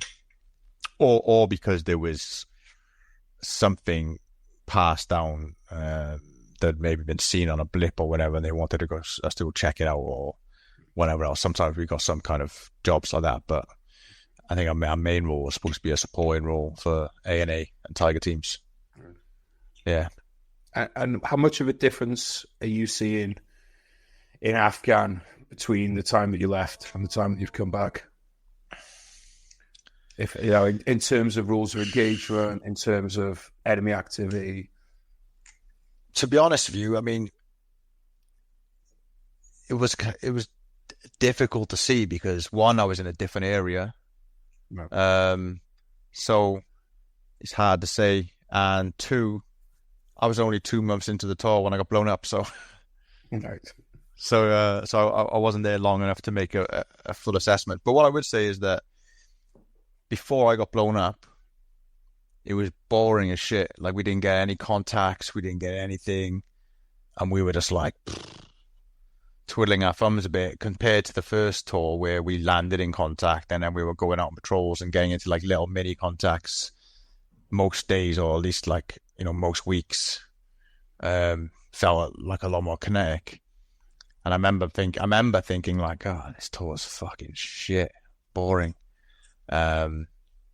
So yeah, that's an interesting thing. And then, yeah, so obviously I got hit, and we didn't have a contact before I got hit, at all. So I think up until that point, it'd been like just doing patrols and, you know, just, yeah. So yeah, it felt a bit boring. Mm. So talk us through the day you got hit. So the day we got hit, we were doing, again, just another patrol, and we were pushing out. There was like our compound was surrounded by fields, so then we had like an irrigation ditch running down one way, and we were going towards that irrigation or along that irrigation, and we were going to cross like this bridge thing up towards the top of it. And as we patrolled up towards there, on the right, so I think this area had been like, there's IEDs everywhere in this area because the Mercians were there before us, and I think other people have been there before and then left and then come back and stuff. So I think they've had time to like go over. It wasn't that far from Sangin, so I think that whole area is just littered. But anyway, so we're going down this field, hang railing it a little, and then on the edge, on a little mound, I felt like I saw some ground sign, potential ID. So I was like, right, let's mark and avoid that. So we've been like marking and avoiding a lot of stuff just because it takes so much time to confirm IDs and stuff like that. So mark and avoid, swing left, swung into the field, started swinging around towards where the crossing point was going to be. And then, so we had this dog handler from the RAF, and up until that point, his dog was useless. Never, it was like shit. He was useless. Every time we stopped, he'd like starfish on his backpack and stuff, and just bad at passing on messages and whatever. And so we swing around, and I look, and the third man, our section commander, Chai, he looked like he was heading towards that thing I just said was a potential ID. So I shouted and I stopped. I was like, "Oh, look to your right, blah, blah, blah." Some ground side. He was like, yeah. And I was like, fucking get away from that. And then I started having a go with this dog handler, and I was like, you fucking stupid. All the words. And that's the last thing I remember. And then I stepped on something, ID.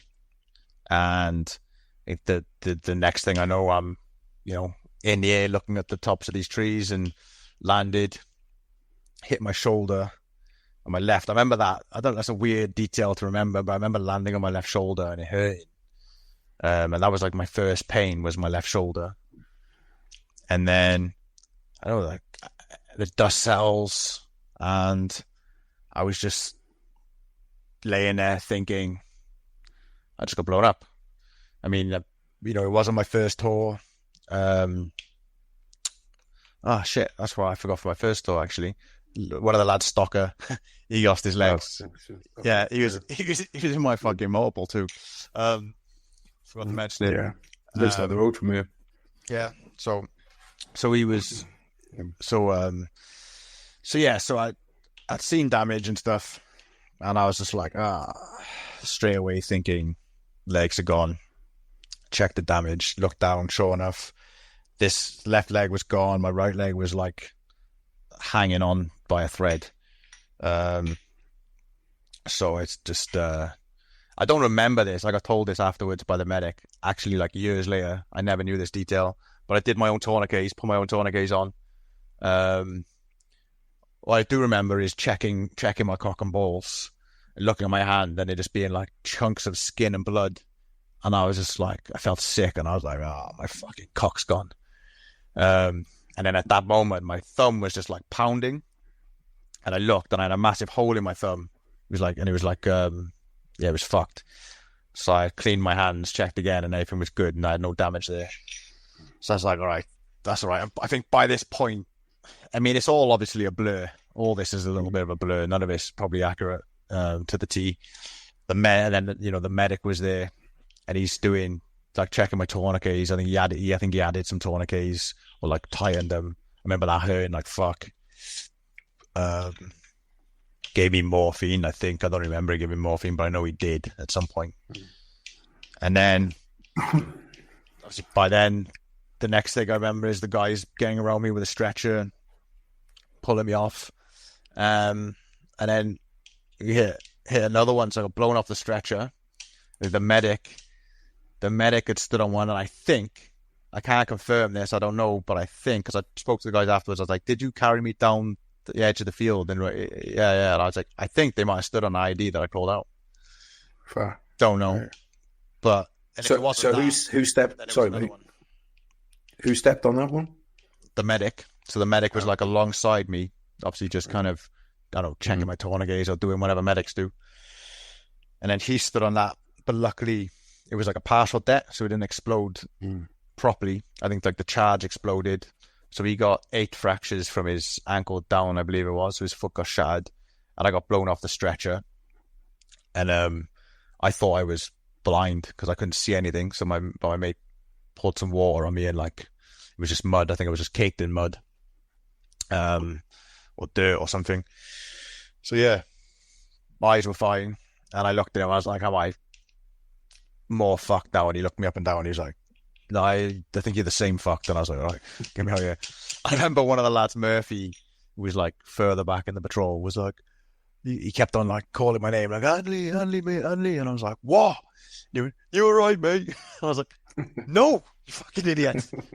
You're fucking blown up twice. It's not all right." Yeah, forward, mate. Fucking proper Southie from the valleys. He was like, fucking idiot. At least he cares, mate. Yeah, just wanted to be involved, I think. Yeah, but and then the helicopter came. I think it took like half hour. Again, this is just information from the other guys afterwards. I don't remember this time frame at all. I remember like the bits I'm telling you are the bits I remember. And like I said, the tourniquet thing I don't remember doing. I actually found that like probably like 5 years after, just from an actual conversation with that medic we were having over Facebook, I think, or something on Messenger, just asking how each other were and etc. And he made a joke about, I think I was cutting down some trees or something with a chainsaw, and we made a joke about cutting off my leg again or something like that. And then, and then he said something, "Oh, at least I know you can do your tourniquets or whatever. I'm not worried about you." And I was like, "Well, I fucking didn't do them last time, did I?" And he was like, "Yeah, you did." I was like, "Oh, did I?" So yeah, interesting. But yeah, I never knew that. Yeah. So what can you remember getting on the Merch or anything like that? Remember getting on the helicopter. Remember them like, stripping me down and all that. Remember there being like a male and a female. Don't remember faces. Remember them kind of like, talking to me or whatever. And remember them injecting me with stuff. And then I don't remember like the helicopter ride. And then I remember being like wheeled down the surgery in Bastion or something. I just remember lights. I just remember lights in the ceiling. And I think I remember someone talking to me again, but not understanding what they were saying. Just like I remember someone being over me and talking to me, counting me down maybe or something. I don't know. And then I woke up. Then I woke up the next day in Bastion. So yeah, that was and that's it for like up until that point. So when you're at Bastion, then what's the experience like of being on the ward and treatment and everything? If you can remember any of it. To be honest, I remember it being dead. Like there was like hardly no one. I had like there was all these beds. And I guess that's a good thing. But I was like, felt like I was like the only. I think when I woke up, there was like a cleaner. There was like quiet and hardly no one. And then somebody like up in the floor or whatever. And I was just like, the fuck. And then I think either she went and told someone or it was just in time for checks or something. But then obviously somebody turned up and was like, and I think I had, that was it. I think I the tubes had shit down my neck. And I just woke up and I was not liking that and trying to get them out. And I think the cleaner might have told someone I was awake. And, yeah, but I remember it being like surreal. Surreal and weirdly quiet. And then one of the guys who was from Recce, but he wasn't doing the tour of us because he was doing, you remember like there was like this reconnaissance unit. PRF, like Brigade. Yeah. Yeah, he went to do that. So we went with them and they were in Bastion at the time. So he came to see me. Tandy, his name is. That was nice. That was to see a familiar face. He come and sat me. And then when I spoke to the nurse and the doctor, etc., don't really remember the conversations, but then obviously I was able to get the telephone and ring my mother. So I rang my mum because obviously by then she'd probably had people knocking on the door and all that. So I spoke to her and she was, I think she was at my nan's house because they were at like my auntie's birthday or something. So when they got the news, and I think they would just they just had the news not long before I'd called them because of obviously the delay. So yeah, I spoke to her, kind of did the putting on the mask thing and made some jokes and let her know I was okay and everything else. I think I used humour quite a lot. Used humour quite a bit. I know some of the guys, some of it I can't remember. And I couldn't remember until like people told me afterwards. But there was like this, some kind of, I don't know, for colonel or someone high up. He'd kind of come and asked if I needed anything, etc. And I asked him for socks and foot powder or something. And that got back to the blokes and that made them laugh and a bit of a row. Because I got some blueies and stuff, some letters off them, and that was in them. I was like, did I say that, did I? But yeah, there's a lot of it's a blur, and a lot of it I found out afterwards. And a lot of things I know now are things that I don't. Some of it is stuff I don't remember, but I just has been told as well. So some of them aren't even memories; they're just knowledge. But then I was pretty lucky lucky in a way that I think they had flights going to the UK from Bastion on Sundays and Thursdays. So I was on a flight that day back, and it was like me and he was an Estonian lad, I believe, an Estonian lad heading back to Birmingham on this flight. And again, don't really remember the flight. I remember being on it at one point, laying down on this bed and looking over, and him also being on a bed, and then don't remember the rest of the flight really. And again, woke up in Birmingham with more tubes everywhere, down my throat and up my penis, and in my spine. So I think I was in and out then for surgeries for the first week or two, and I was there for 4 weeks in hospital. So, which is fairly good, like fairly lucky, because a lot of people spend, well, one, a lot of people haven't woke up yet, and the first time they wake up is in Birmingham, and it can be like days or weeks later. Do you know what I mean? They've been in a coma. So I'm thankful that I didn't have that. I'm thankful that I was conscious during the injury, and kind of the subsequent days after, I should say,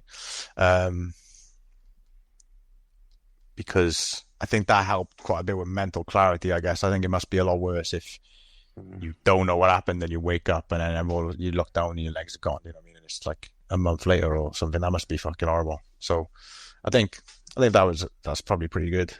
And I didn't have a lot of trouble with needing a million surgeries. You know, I had a few surgeries in and out a few times, and then I was out of hospital after 4 weeks onto my rehab and all that. So it wasn't a super arduous process. So what's that realization like? Because obviously you saw on the ground that you'd lost one leg, the other's hanging on. What's that kind of like, that process like of coming to the realization that your legs are gone? To be honest, at the time, I don't think there was any processing. Right. I think I was quite, and obviously by the sounds of it, like I said, I didn't even know, but I did the tourniquets and all. I think I just went straight into like drill mode, doing the drills and survival and everything else. And I didn't really pause to make a decision about how I was going to act. I mean, like, people have asked me before, like, how did you, like, you know, choose to kind of do this or react this way? And I didn't. There was never a moment where I fucking had this thing when I was like, right, I'm going to man up and I'm going to do this, or I'm going to not scream and I'm going to not do this. I'm going to do this. There was no thought process of that. It was just all automatic, and I can't take any credit for making like decisions in that way, to be honest, because it was all just automatic, and yeah, there was no processing involved. It was just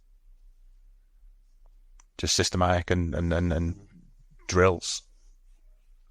So yeah, no, basically. So what about then after that? Then when you're in Birmingham at that point, you know, what's it like to start coming to terms with the fact that your legs are gone? I think my immediate reaction with it was, like I said, I used a bit of humor around people, and I think my reaction was to put on a bit of a mask, like a bit of a fake smile, because I remember going to see Stocker after my first tour, and I knew he lost his legs and all that, but then obviously, and he's lost some eyesight as well. And I remember what hit me the most wasn't his physical injuries, but like he was like a bit of a shadow of himself and stuff in hospital. Do you know what I mean? And I remember, if she'd just been through a lot, he was a young lad, and you know, the eyesight stuff must be horrendous. And I remember that like hit me really hard. And I think I was just aware of how it can affect other people around you.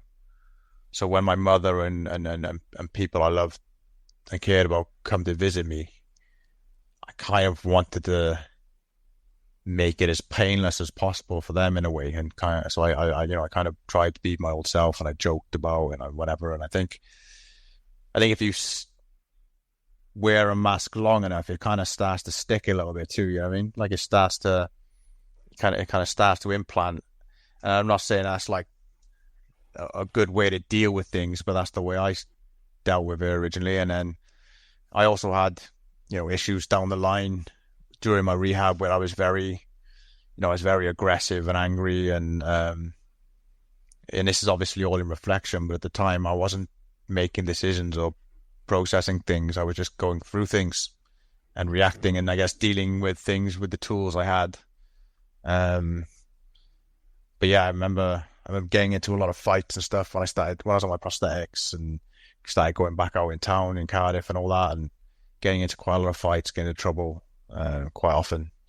I think I had a period where I got pepper sprayed like 3 times in 3 months, just fighting, scrapping.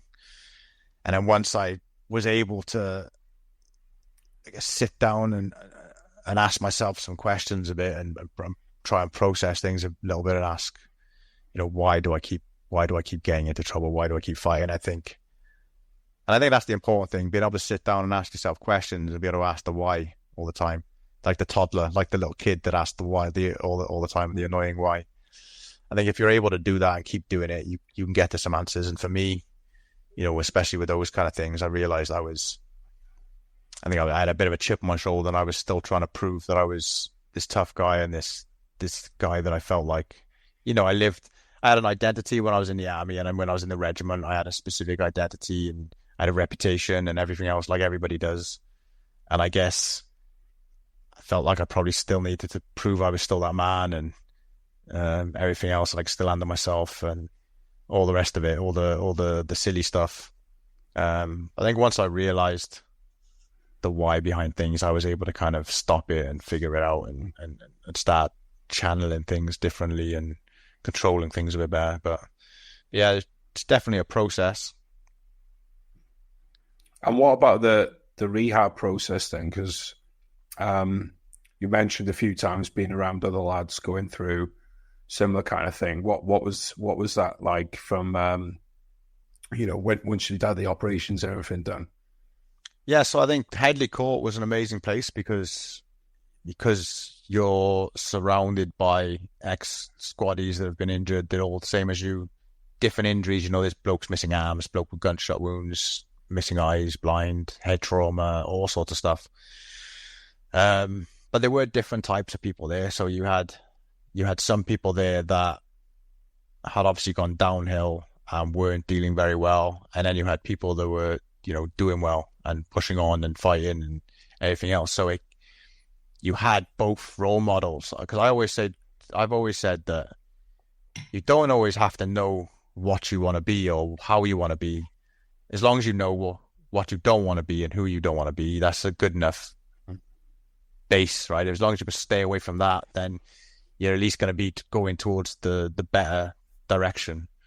And I think you have both of that when you have that situation, because you have people that I didn't want to be like and people that I wanted to be like. So we'd kind of stay away from that behavior and those kind of things and lean towards them and stick to them, So you also had that visual representation and living representation with you, around you, right? It's like it's there in your face. So I think that was helpful on a motivation, psychological type of way. And then the physical side of things, that was something that was actually quite natural in a way, because I'd always been training and I enjoyed the training. So it was almost like a distraction for me. Like I would do all my physio and everything else, and then I was also going down to the gym in my spare time and trying to get massive again, because I'd lost loads of weight in hospital and stuff. And again, I think part of me, I remember wanting to like be as big or be big again for when the boys got back off tour. So when they come back, I wanted to be standing in front of them looking like the same guy. You know what I mean? I remember having that as like a motivation. And I actually asked one of the officers if they could fly me out to Cyprus on their decompression so I could meet them.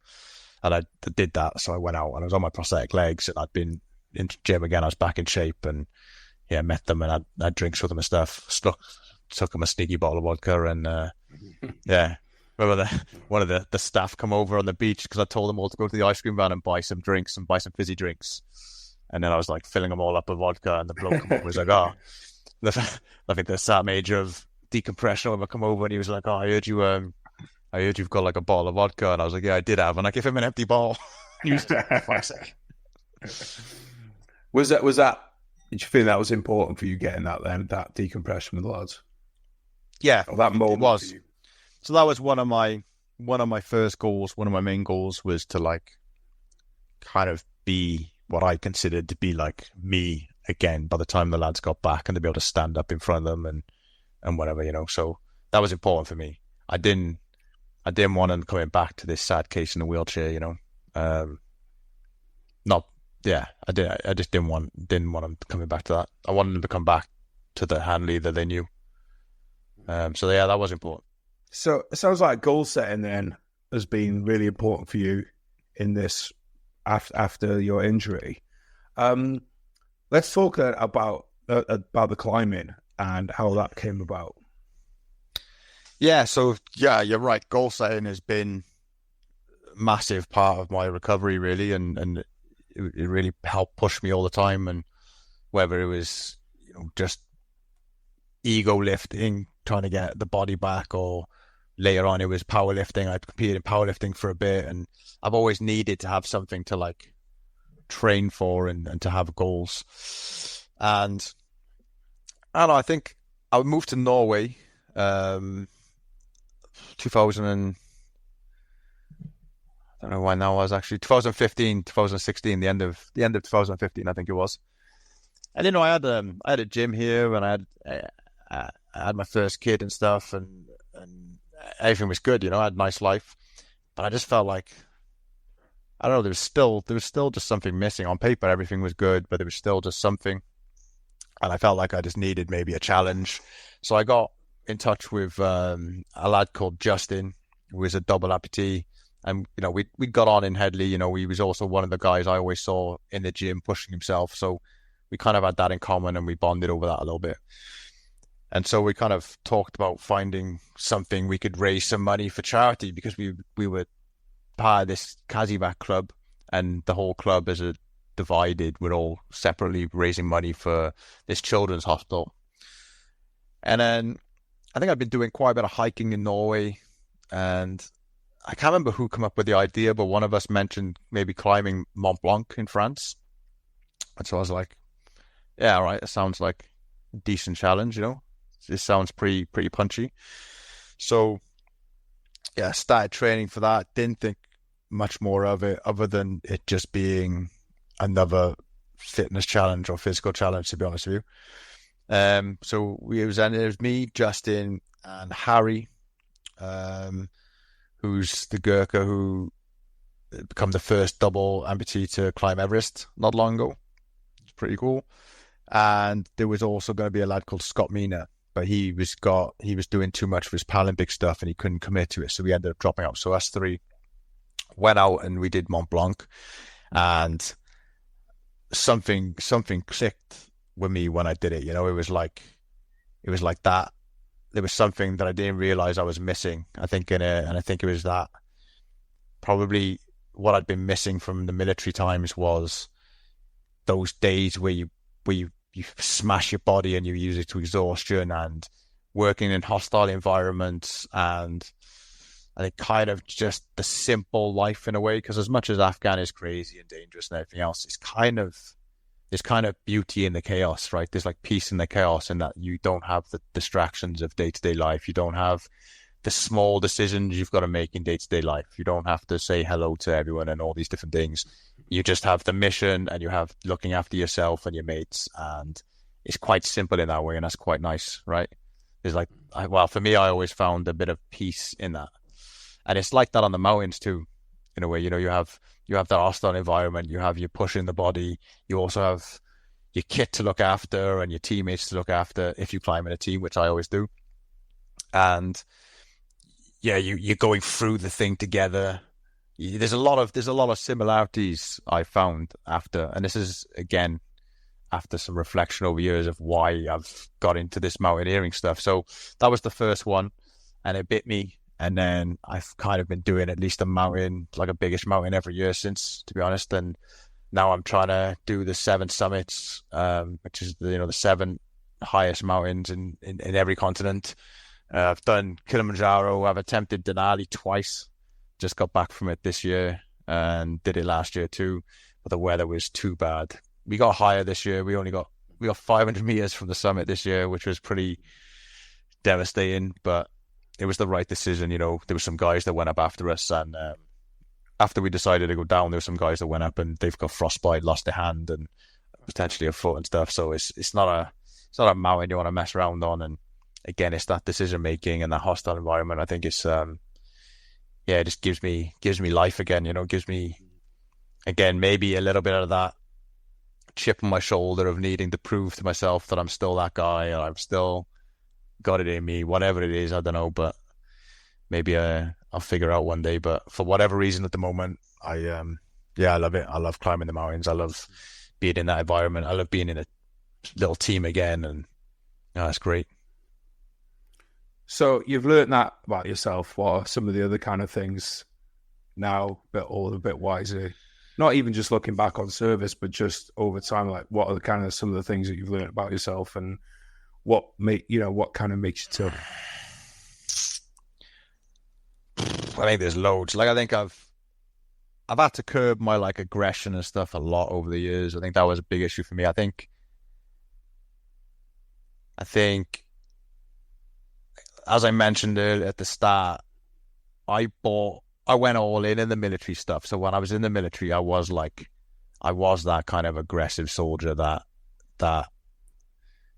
dickhead in a way, where I don't know. It's just all it was. It was my identity, and it's who I was, and it doesn't work everywhere else in life, you know. So I think since I've got out, I've had to curb that, and that's been an issue over the years where I've had to like learn how to communicate in different ways and everything else. But I think we're constantly learning and changing and doing things in different ways. And I think having kids has been a massive, massive, massive change as well, because they force you to like look at your own views and your own behaviors, because obviously you don't want to pass things on to them. You don't want them to have certain traits of yours that are not great.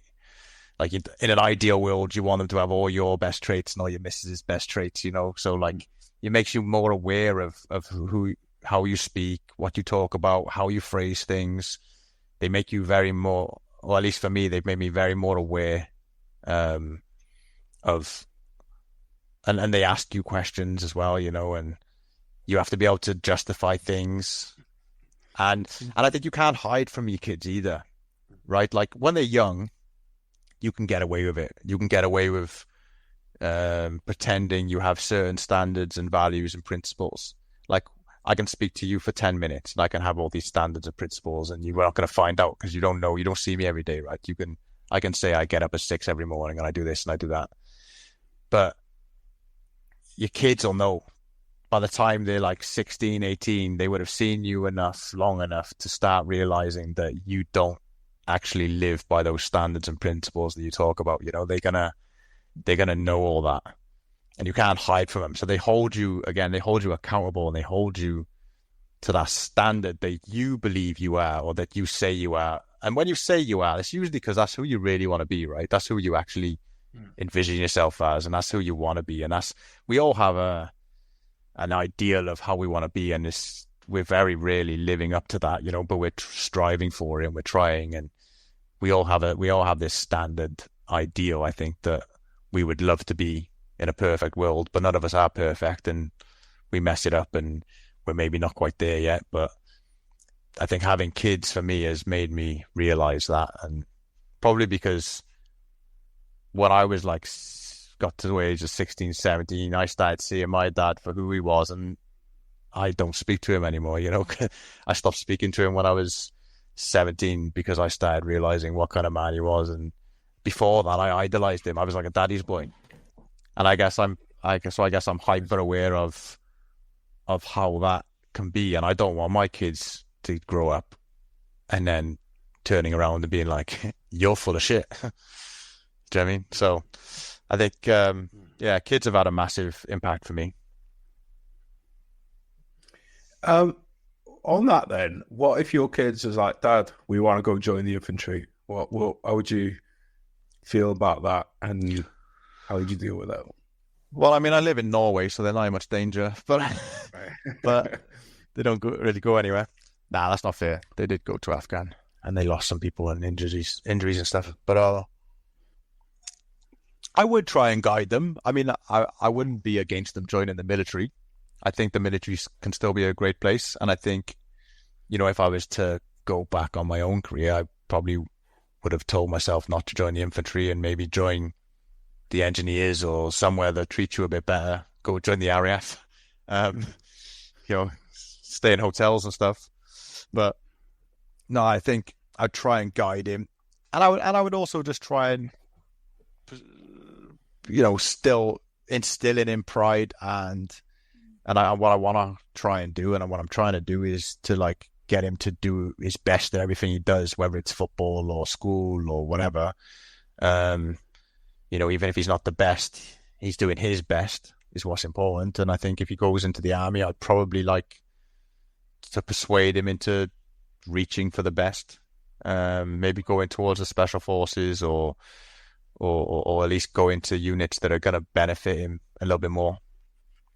But no, I wouldn't go. I don't really want to be controlling and telling him what he can and can't do personally.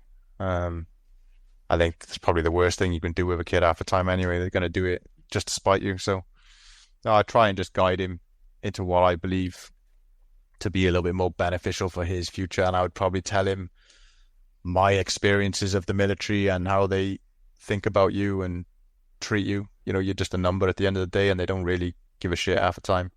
To just try and make him hyper aware of that, and to not let him be fooled into the propaganda and that that they're not always looking out for his best interests, and that he needs to be doing that for himself. So you might have already answered this a bit, but knowing what you know now, would you do everything again that you've done? I know it's a difficult question because you're in a good place now with the family and everything, but you know, would you do it again, the infantry? I would say no, only because I'm like a bit of I quite like the what if, and I quite like the alternate universe and the thingy. So it'd be quite interesting to see what else I could have done and stuff. So I guess that's why I would say no. But that's also just out of curiosity. And there's plenty of things, even with, you know, the career I did do and everything else, or the way I did do things. Even small elements of all those, I'd probably choose differently now, because now I'm wiser, you know. Like I said earlier, I probably would have stuck out and tried P Company again and got into the Panners, or and that's just one element before. And then maybe even in the careers office, I would have maybe have taken a more serious look at the other options, you know, because I pretty much just dismissed them. I didn't even really look at them. I probably could have, you know, joined the RAF and been a pilot or a flight, or even like been an airplane mechanic or something that could have led me onto a potentially better career later on. But there's so many decisions you make in life that I don't spend much time dwelling on it. But yeah, just for fun, I would definitely like to see where I would have gone had I have done different things and different choices. You mentioned the nothing but number. What's your experiences been like with the army and the MOD since your injuries? They just throw you out. Yeah, they just don't. They're not interested. Even like as soon as you get injured, you get passed off from the Royal Welsh. For my example, like I wasn't in the Royal Welsh anymore. You get passed on to like another brigade that looks after like sick and injured, and then you get like a liaison officer. Yeah, maybe like the first 6 months or something, you might get invited to some of the regimental things or whatever that they're doing after the tour. But then after that, you're just forgotten. Unless there's like, well, even not unless that, like I was gonna say, like Stocker, maybe he had a couple of guys doing some charity stuff for him for the like blind veterans and stuff because of Stocker. But I think that hasn't lasted more than maybe a couple of years. You know, it's like it fades off, and that wasn't the regiment; that was some of the blokes. You know. And what you reckon when, you know, because one of the things you get sold is the kind of the army family, the regimental family and stuff. Would you say that that's more myth than reality? Nah, I mean, I'm still my best mates. A few like my best mates now are still mates from the regiment. You know what I mean? But then, but there was also plenty of people in the regiment that I didn't like. Do you know what I mean? There's like, it's not like I'm not one of those that if you were in the Royal Welsh, you're my brother. Honestly, I'm not. I think there was plenty of people in the Royal Welsh that I thought were idiots and I wouldn't have a pint with, you know. So I don't have that. I mean, I don't even speak to my own father because I think he's a dick. So I'm not gonna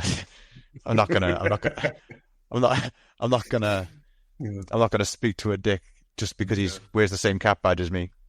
But yeah, no, I think the brothers you make, you know, in those circumstances, and especially, you know, like one of my lads is one of the lads that carried me on my stretcher, for fuck's sake. I mean, it's hard to beat a kind of bond and a brotherhood like that. Like, I'll never find that in Civvy Street, or you know, anywhere else really, I don't think. But no, I don't believe in the whole army family thing. Yeah. Yeah, so it's more because obviously, you know, these climbs you're doing with other veterans and stuff. So it's not all veterans, no. Kind of, yeah. Oh, it's not. Sorry, my bad. No. So I do them with mixed. There's a couple. There is some veterans on it, but there's also civvies on it as well. So yeah, so it's all people who have had like life-changing injuries. So I do the majority of the stuff I'm doing the last few years have been with Adaptive Grand Slam, and they're a charity that was set up by an ex-para officer who was paralyzed. He got shot in the chest and he's paralyzed his arm. And he set this up, but it's open for both civilians and military, actually. So there's a blend. But some of the trips I've done have just coincidentally only had veterans on them, and some of them have had a mixture of both. And I'm going out in October in the Alps, and I believe there's quite a few civilian disabled people on that one. I'm not sure I don't know them well enough yet. I don't know what all their injuries are, so I'll meet them in October, and then yeah. But no, it's a mix. And then you also have, so when we do like the bigger climbs, you've also got clients. So clients of the charity who are supporters of the charity, so they'll kind of like pay to do the trips, but they'll do it with us, and I don't know the logistics of it, so I'll be speaking out of turn here, but I think the way it works is like they pay probably slightly more than they would normally pay, and then that excess goes to taking the civilians or the military, or the disabled people on the trip for free.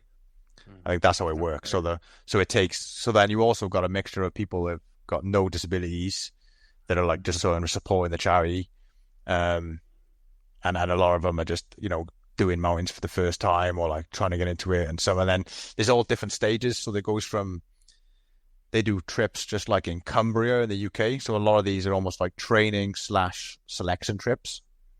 So then for people that want to get on, like, I think they're doing Kilimanjaro early next year. I think that's going to be quite a big one. So people that want to be getting on that, they like will be doing the Cumbria challenges and some of the other stuff this year.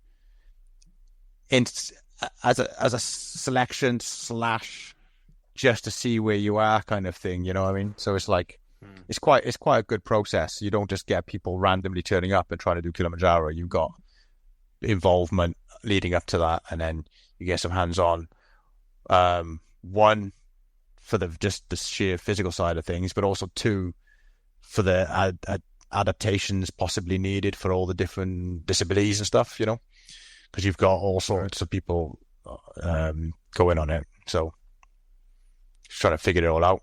And it's not a handbook for a lot of this stuff because there's not a lot of people doing it. Right. Yeah. But for anyone that's interested listening to that, I'll have a chat with you, and we could put some links and stuff down in the show notes for people. Yeah, man. So one thing I should have asked you earlier, mate, was what did you have any feelings one way or another about when the pullout of Afghanistan happened, when the kind of mission came to an official end, and on all that side of things? I didn't have any feelings, to be honest with you. I think mainly because I feel like I always knew that was going to happen. I think if you'd been there and you've done it, you always knew that it was a war that wasn't going to be won. It was always a losing battle, and especially with the politics and everything else, it never felt like something that could be won anyway. So I kind of already had the feeling that when it was all said and done, we were going to be feeling like it was a waste of time. So I guess I wasn't really shocked or hurt or surprised because it was what I already thought was going to happen. I didn't know when, but that was my feeling about the thing in the first place. So I think that was probably, I was fairly numb to it when I heard the news, because it was just kind of like, well, yeah, obviously. But like my opinion on it is obviously, yeah, it's shit. You know, it is shit.